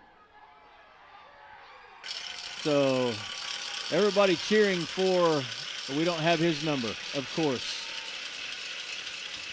Number 45. Is that the freshman? The only freshman I've got on here is Chase Berg, number 24. I don't have 45 on my roster. Quarterback for Pampa will keep it, and he's around the edge on the far side. Got the first down. And there's another little bit of chippiness between the Eagles and the Harvesters here as this one comes to a close. 4:06 left. That's a first down for Pampa.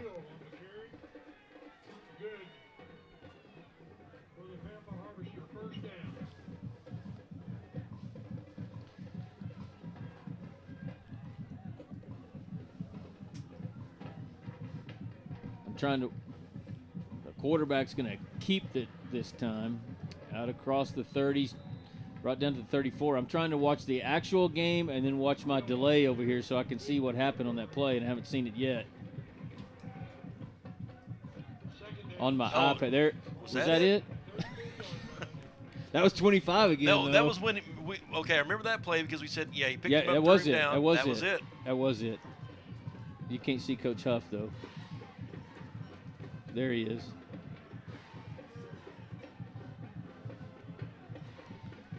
Anyway, on 2nd and 7, Pampa will hand it off.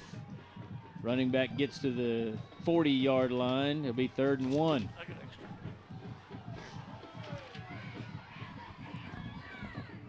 Now we got more stuff going on. Lane Heston thrown to the ground. Coach King out there just telling him to calm down. We did turn down that ambient mic, right? Yeah. Okay, good, because there's chippy. It's still on. This is it right here, Tony. When you turn it down. So 3rd and 1, 2:41 left in this one. Pat, hand me your updated roster over there for Decatur. The updates are in hand. The updates are in handwriting right there. Okay.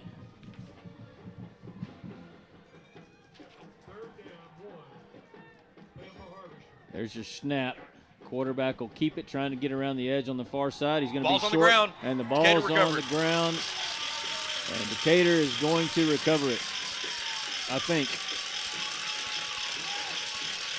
That was hit. Now number 2. Now we got another injured Eagle. That's number 23, Aaron Rushing. Number 2 for the Eagles had the hit. Looks like they're going to call the ball down. That was Jacob Haynes. Is Coach Huff on the sideline? I don't see him.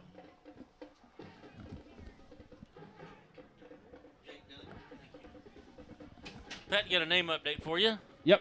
45 is Jake Dunn. It's kind of like his last name is like kind of this ball game. Dunn. D-U-N Dunn. That's unfortunate. Aaron Rushing being helped off. Looks like he's hardly putting any weight on that left leg.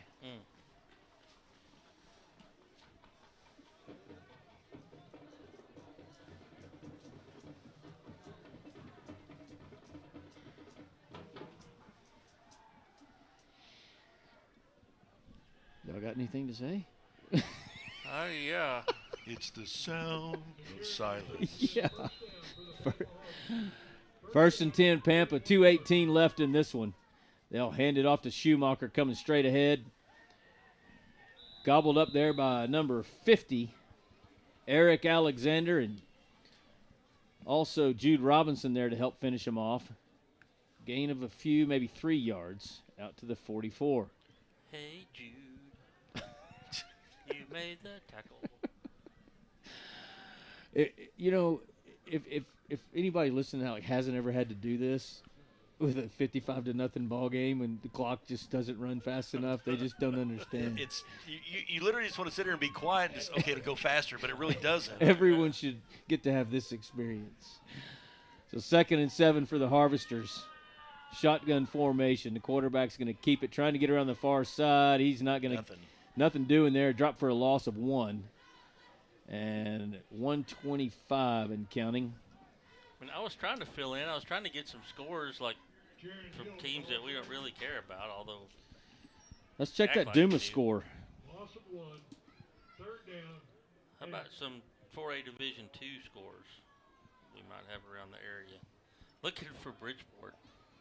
Not finding it. I don't know if this is accurate, but this says Wichita Falls 15, Dumas 10 with 57 seconds left. That's what I'm saying. Can never depend on the Dave Campbell's app, but that's what it shows right now. So 3rd and 7, handoff to Schumacher. He's got the edge on the far side. Nice hit. And that's, what was his name? Jake Dunn. Jake Dunn makes the tackle short of the first down. And apparently a fan favorite. Yes, he is a fan favorite, and that was actually a really, really good open field tackle. It was. Yeah. Brought him down. Low, saved a first down. Yep. 4th down here. Hey, by the way, Wichita Falls Hershey, 48. Hillsboro, 14. So there's 2 seconds difference between the play clock and the game clock. I said it right, too. So Pampa may run a play, and then it'll turn over to Decatur. So 5 seconds left. And game. I mean, why not just let it go? I mean, seriously. But that's going to be it. The teams are going to line up. They're going to call this one. That's going to be it. Your final score is going to be 55-0. Decatur advances to round 2 of the playoffs. It'll be against the Andrews Mustangs. We'll have more information, perhaps in our post-game show, perhaps not, on time and location. But we'll take a quick break. Be back with your post-game show. I don't know if I get to do a post-game interview with Coach Huff. I don't know where he went, but we'll be right back after this. I'm really getting tired of doing these. Hey, Casey Caraway with the Caraway team. One thing I know about selling real estate, curb appeal really helps. One of the best at creating curb appeal is Chase Chapman with Chapman Landscape and Irrigation. He told me he's getting his hands dirty today. He's working hard. He's always in the field. Let's catch him in the act right now. Chase! No! What are you doing? Hey, man, take it easy. We're doing yoga back here. You told me you'd be working today. These Eagles made the playoffs, man. I'm working out, trying to get in shape. I'm not doing this anymore. I am done. I'm over it. I'm done.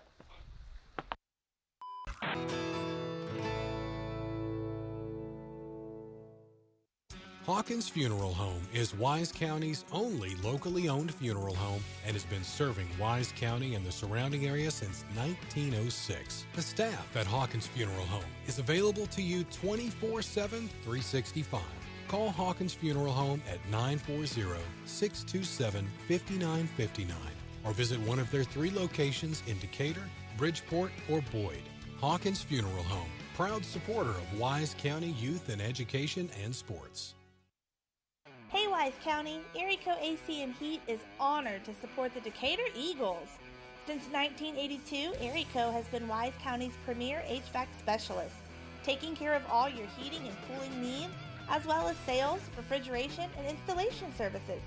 If you're in need of HVAC assistance, call us at 940-627-5882 or check us out online at eriehvac.com. Let's go Eagles! Woo!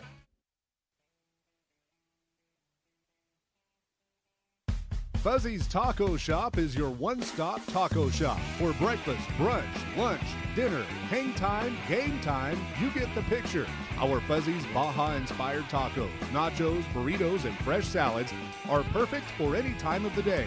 Grab your ticket stub and head into your local Fuzzy's in Decatur today or tomorrow for free chips and queso with a $5 purchase.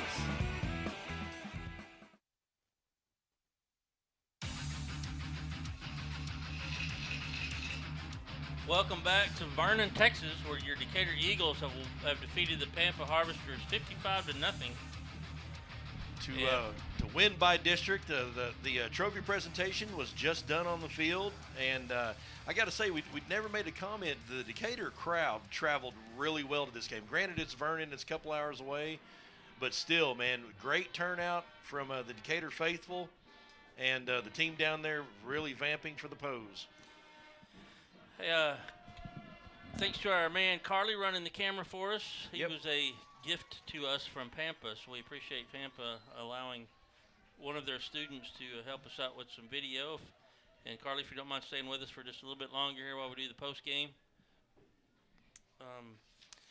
So next week we are probably going to be somewhere between Decatur and Abilene, would be my guess. I mean Decatur and Andrews, likely in Abilene, Sweetwater-ish. Gotcha. Okay. Good travel. To play Andrews, the Mustangs. Now, one little thing about Andrews is my grandmother actually taught at Andrews. Had an aunt and an uncle. I guess we better wait on the Decatur School song.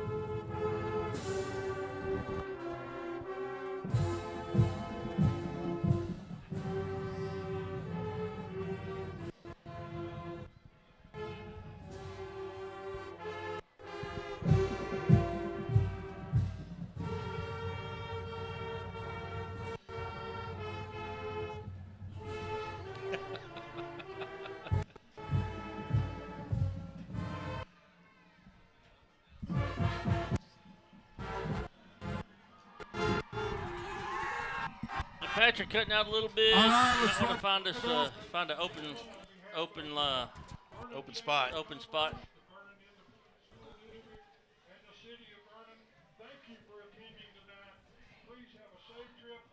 Got me?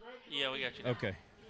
So we're talking about Andrews. I had an aunt and uncle graduate from Andrews. A little familiarity with the school from the Tibbles family, anyway. Yeah, we played them a couple times over the years in the playoffs. Yep. So Buddy's up here with us with some end of game stats, and Pat, just kind of jump in whenever you're ready to do some interviews, and we'll start throwing some stats down here, and just jump in whenever you find somebody. I'm sure Coach Huff's going to talk to him here for a sec, and I'll let him do that. So y'all do some stats, maybe take a break, then come back, and okay. We'll just as soon as I can get the interviews, I'll just kind of keep your eyes peeled. Okay.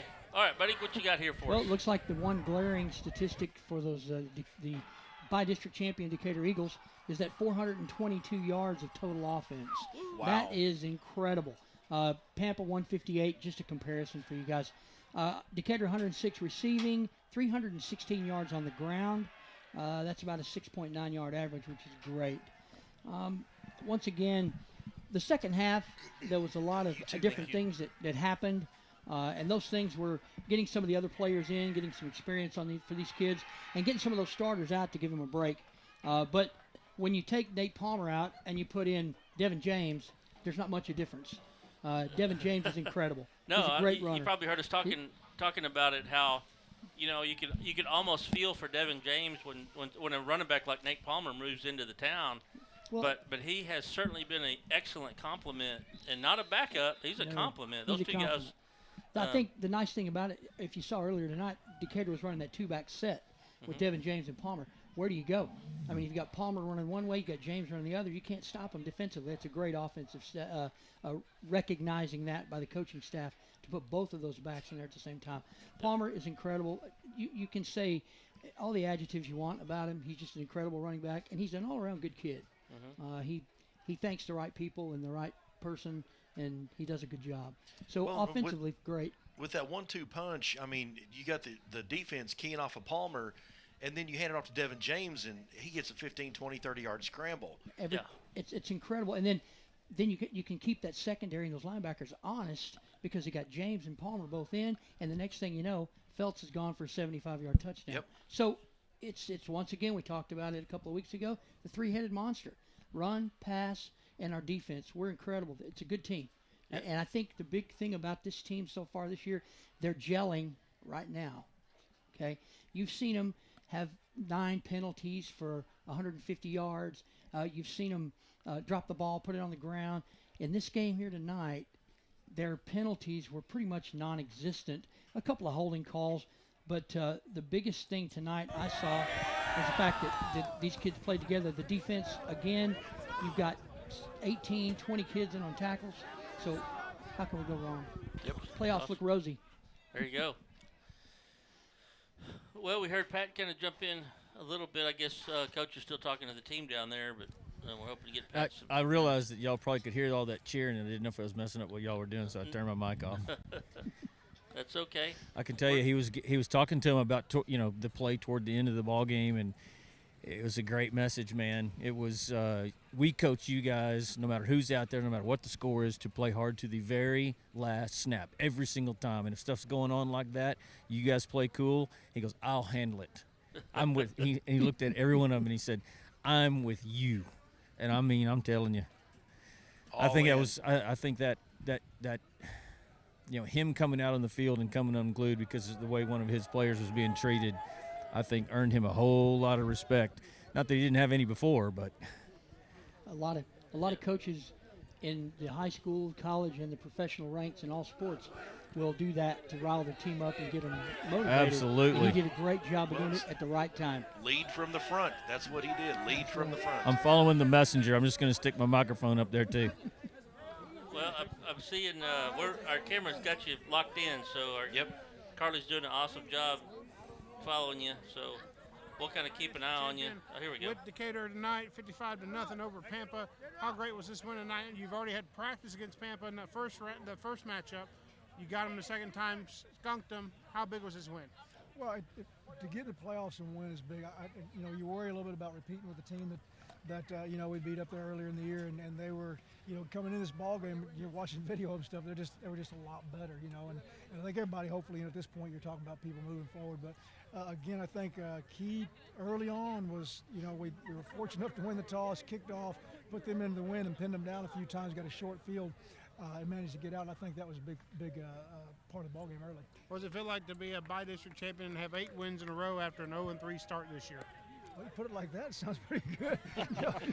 I forget, we're 1-0 this week, but it's good. I'm so happy for this group of seniors. The kids have been working their tails off. Bye week for us was really, really good, really productive. Got some kids healed up and stuff, and grades. It's always big that week, but just glad that the kids, they didn't come out tonight and play like they were rusty from being out. It was just they went and got after, so I'm proud of them. Nate Palmer with 4 total touchdowns, 3 rushing, 1 receiving tonight. How big was Nate tonight? Nate's Nate. He's very steady. It wasn't like it was a 20-something carry game, and I'm glad in this point right now. And I really like the way when the Devin and Abram come in and ran the ball there, and just kind of kept things going and kept the clock moving. And I think that's big in that point. But again, I appreciate the fact when Nate gets something like that, because along with a lot of our kids, he works really hard. He works really hard at his craft. He takes it very seriously, and so I like to see a kid get paid like that. You got a lot of your reserves in the second half. You gave your starters a little bit of a break.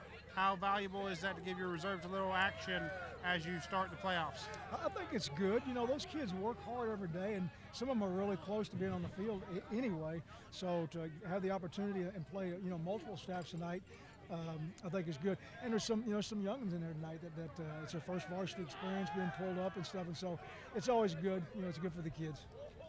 According to the bracket, Andrews beat Austin last night, so you have Andrews in the area round. Way too early. Talk about what it's going to take to get a second gold ball trophy to beat Andrews next week.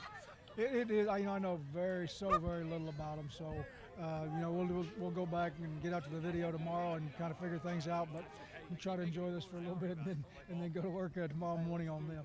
Awesome, cool. Thank you. Coach, just a couple of questions. You talked to the team just a second ago and mentioned the defense and how well they played. Just give me a few comments about how they did play. A lot of helmets to the ball tonight because their 2 running backs concerned us, and their quarterback.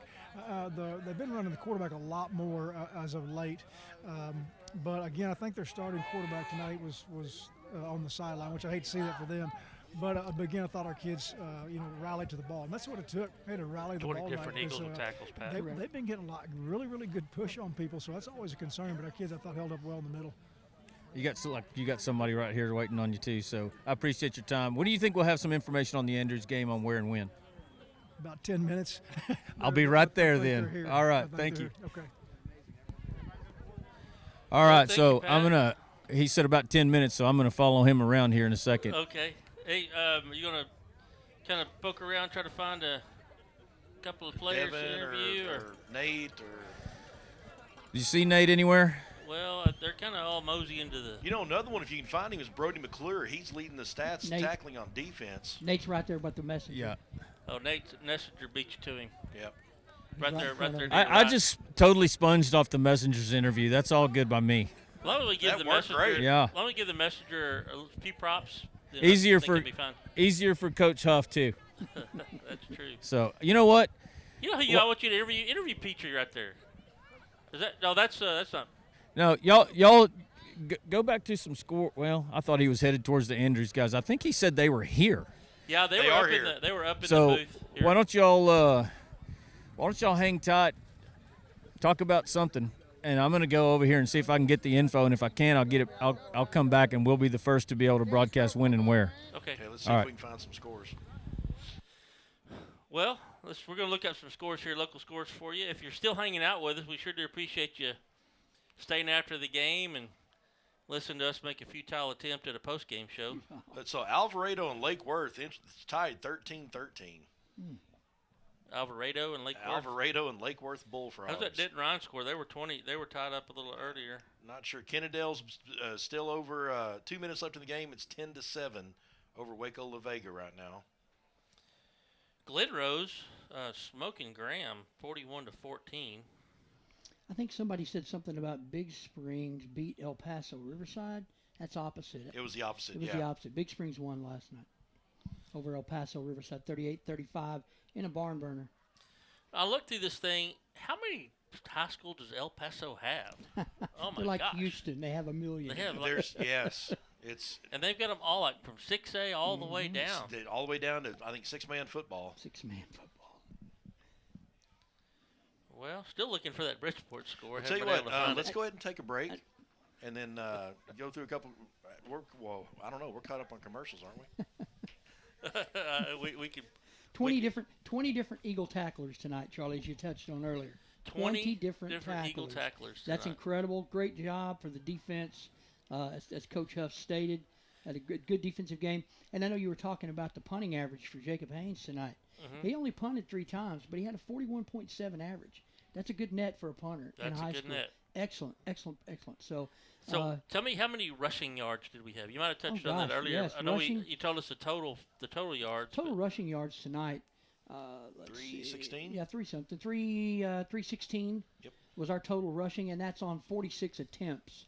That's about a 6.9 average for carry. It's a great job, Palmer. And I know Coach Huff said it's not like he had a 20 carry game. No, he didn't, Coach. He had a 21 carry game for 144 yards. So excellent job again. Preston Escobar was carried 10 times. Of course, Devin James was your second leading rusher, 6 carries for 96 yards. One of them was that nice 75-yard run. Yes. blowout run. It was incredible. He's had several of those this year. Yes, he has. He'll lull you to sleep because he'll take off up the middle and you'll hit him and he's down. You'll hit him, he's down. The next play he comes up, spins around, flips over somebody, and carries the ball down to the 1-yard line in overtime. Okay, so he's he's there. So great job for Devin James, and I'm kind of like you, Charlie. It's kind of anticlimactic or ironic, and whatever you want to say, that somebody like Nate moves into the team and Devin's once again has to be complimentary. But I'm telling you something. From what I understand from some of the players, Nate and Devin are pretty tight. So that's the way you want your two, one and two running backs. They need to be right there you together. Want the Zeke and Pollard There you relationship. go. Yeah. Zeke and Pollard. I don't Or know about that. Or Nick Chubb and Kareem Hunt. There you in go. Cleveland. Yeah, another real telling stat, obviously, beyond the score being 55-0, 24 first downs for Decatur, 8 for Pampa. And all 7 of those 8, I think, were in the second half. On the last quarter. Yeah. Because the defense had them stymied all night. Once we started running in some of our secondary players, they started picking up a few yards. But those other guys that we put in tonight at the end of the game need the experience of this playoff run because you never know where you're going to go and what's going to happen. So it's good to get that experience that they got tonight. I don't really. I really think our running back Abram didn't really care for the experience, but I think he did okay. He's a great runner. I've watched him all year run with the JV, and he's a great running back. It really is, and he's got a good future. I really think he does. Awesome. Well, if you're hanging with us, we anticipate getting some information about the game for next week. Rumor has it the Andrews folks were here running a little scout. They probably looked at more than they were bargaining for. It ain't just the Nate Palmer show. Nope, There's not more anymore. to it than that. So it's going to be a fun game next week with Andrews. I think the last time we played Andrews, it was in Abilene. Yeah, it was if I'm not mistaken. Yeah, it Was that the track meet? No, that was Levelland. That was Levelland. Yeah. That's right. Andrews, we played them, I think, at Howard Simmons, I think. Could Or be. maybe Could be. Was that the fog game? No. No, that was Dumas in. That's right. That in was the Lubbock. heartbreaker. We went yeah. to that. That's one of the first playoffs games I attended after my brother graduated several years ago, and I remember that poignantly because McMurray. that's it. The last play of the game, one of the last plays of the game, a great player from Andrews broke his leg. Yeah. Yes. Yep. And we had to wait for them to get him off the field. Poor kid. From what I understand, he's doing well, but yeah, he had. I'll never forget it. It was unbelievable. Great game. Decatur comes out on top, but you lose somebody like that. So those things stick in your head sometimes. But yeah, we traveled to that game, stayed overnight, and came back home the next day. So it was a fun game. Yeah, we should probably do more of the staying overnight because we tend to drive back home, even from Pampa. Hey, I don't envy you guys. I did the stats for the Pampa game, sitting in my living room in my pajamas. It was great. What did we get in 3 in the morning? Yeah. Yeah. We did it right there in the living room, man. Listen, if we play in Lubbock this year, I'm staying in Lubbock. I'm staying at the Overton and there you go. Coming home the next day. Make a trip home later. Yeah. We should rent a private jet. But we used to have Eagle One. Yeah, Eagle Force One. Eagle Force One, Man. but that got sold. Oh well. By the powers that be. Yeah, by the powers that be that owned it. Yeah, we sure did appreciate Mark Silverman letting us use that whenever he had it. Back in the day when Marcus was helping us with our sideline stuff, Scoop Simmelman. Simmelman. Man, Scoop and I, we'd travel to the games together sometimes, and we had the best conversations going, like to Midlothian and stuff when he was a senior, and just talking about life and getting ready to go to college for him and those kind of things. He's a good kid. He's got some really, at least then, I haven't spoken to him since, but some pretty advanced insight for being a young kid. Hey, y'all there? He's like an old man. Okay, so, man, I felt like I was in the movie Friday Night Lights just now. So the coaches met, they had a discussion.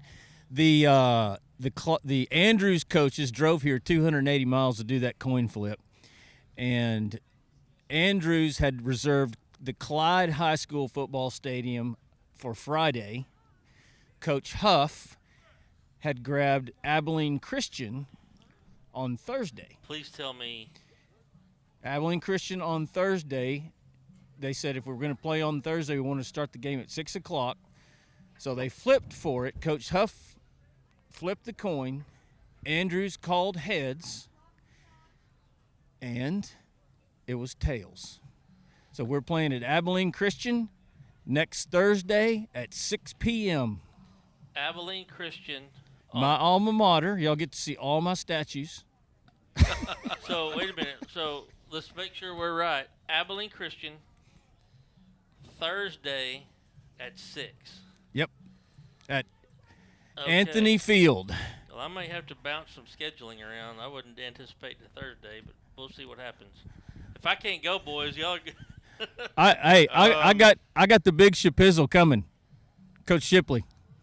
Do you? Yeah. Okay. So he can, if anybody can't make it, he'll fill in. So he's gonna run all this crap that I'm running here. Oh no, you have to go. Charlie, that's not even a. Charlie's, it's not. Hey, y'all close it down. I'm gonna come up there and we'll help break everything down. But that's the details, and you heard it first on Decatur Sports Network. Hey, get it up here. Carly wants his bill. I already gave it to him. Oh, okay. He's a rich man up there. Thanks, Carly. All right. Thank you all so much for listening to us here on the Decatur Sports Network. Yes, sir. And wrapping it up like we always do. Eagle fight never dies. Thanks for listening, folks. Night, folks.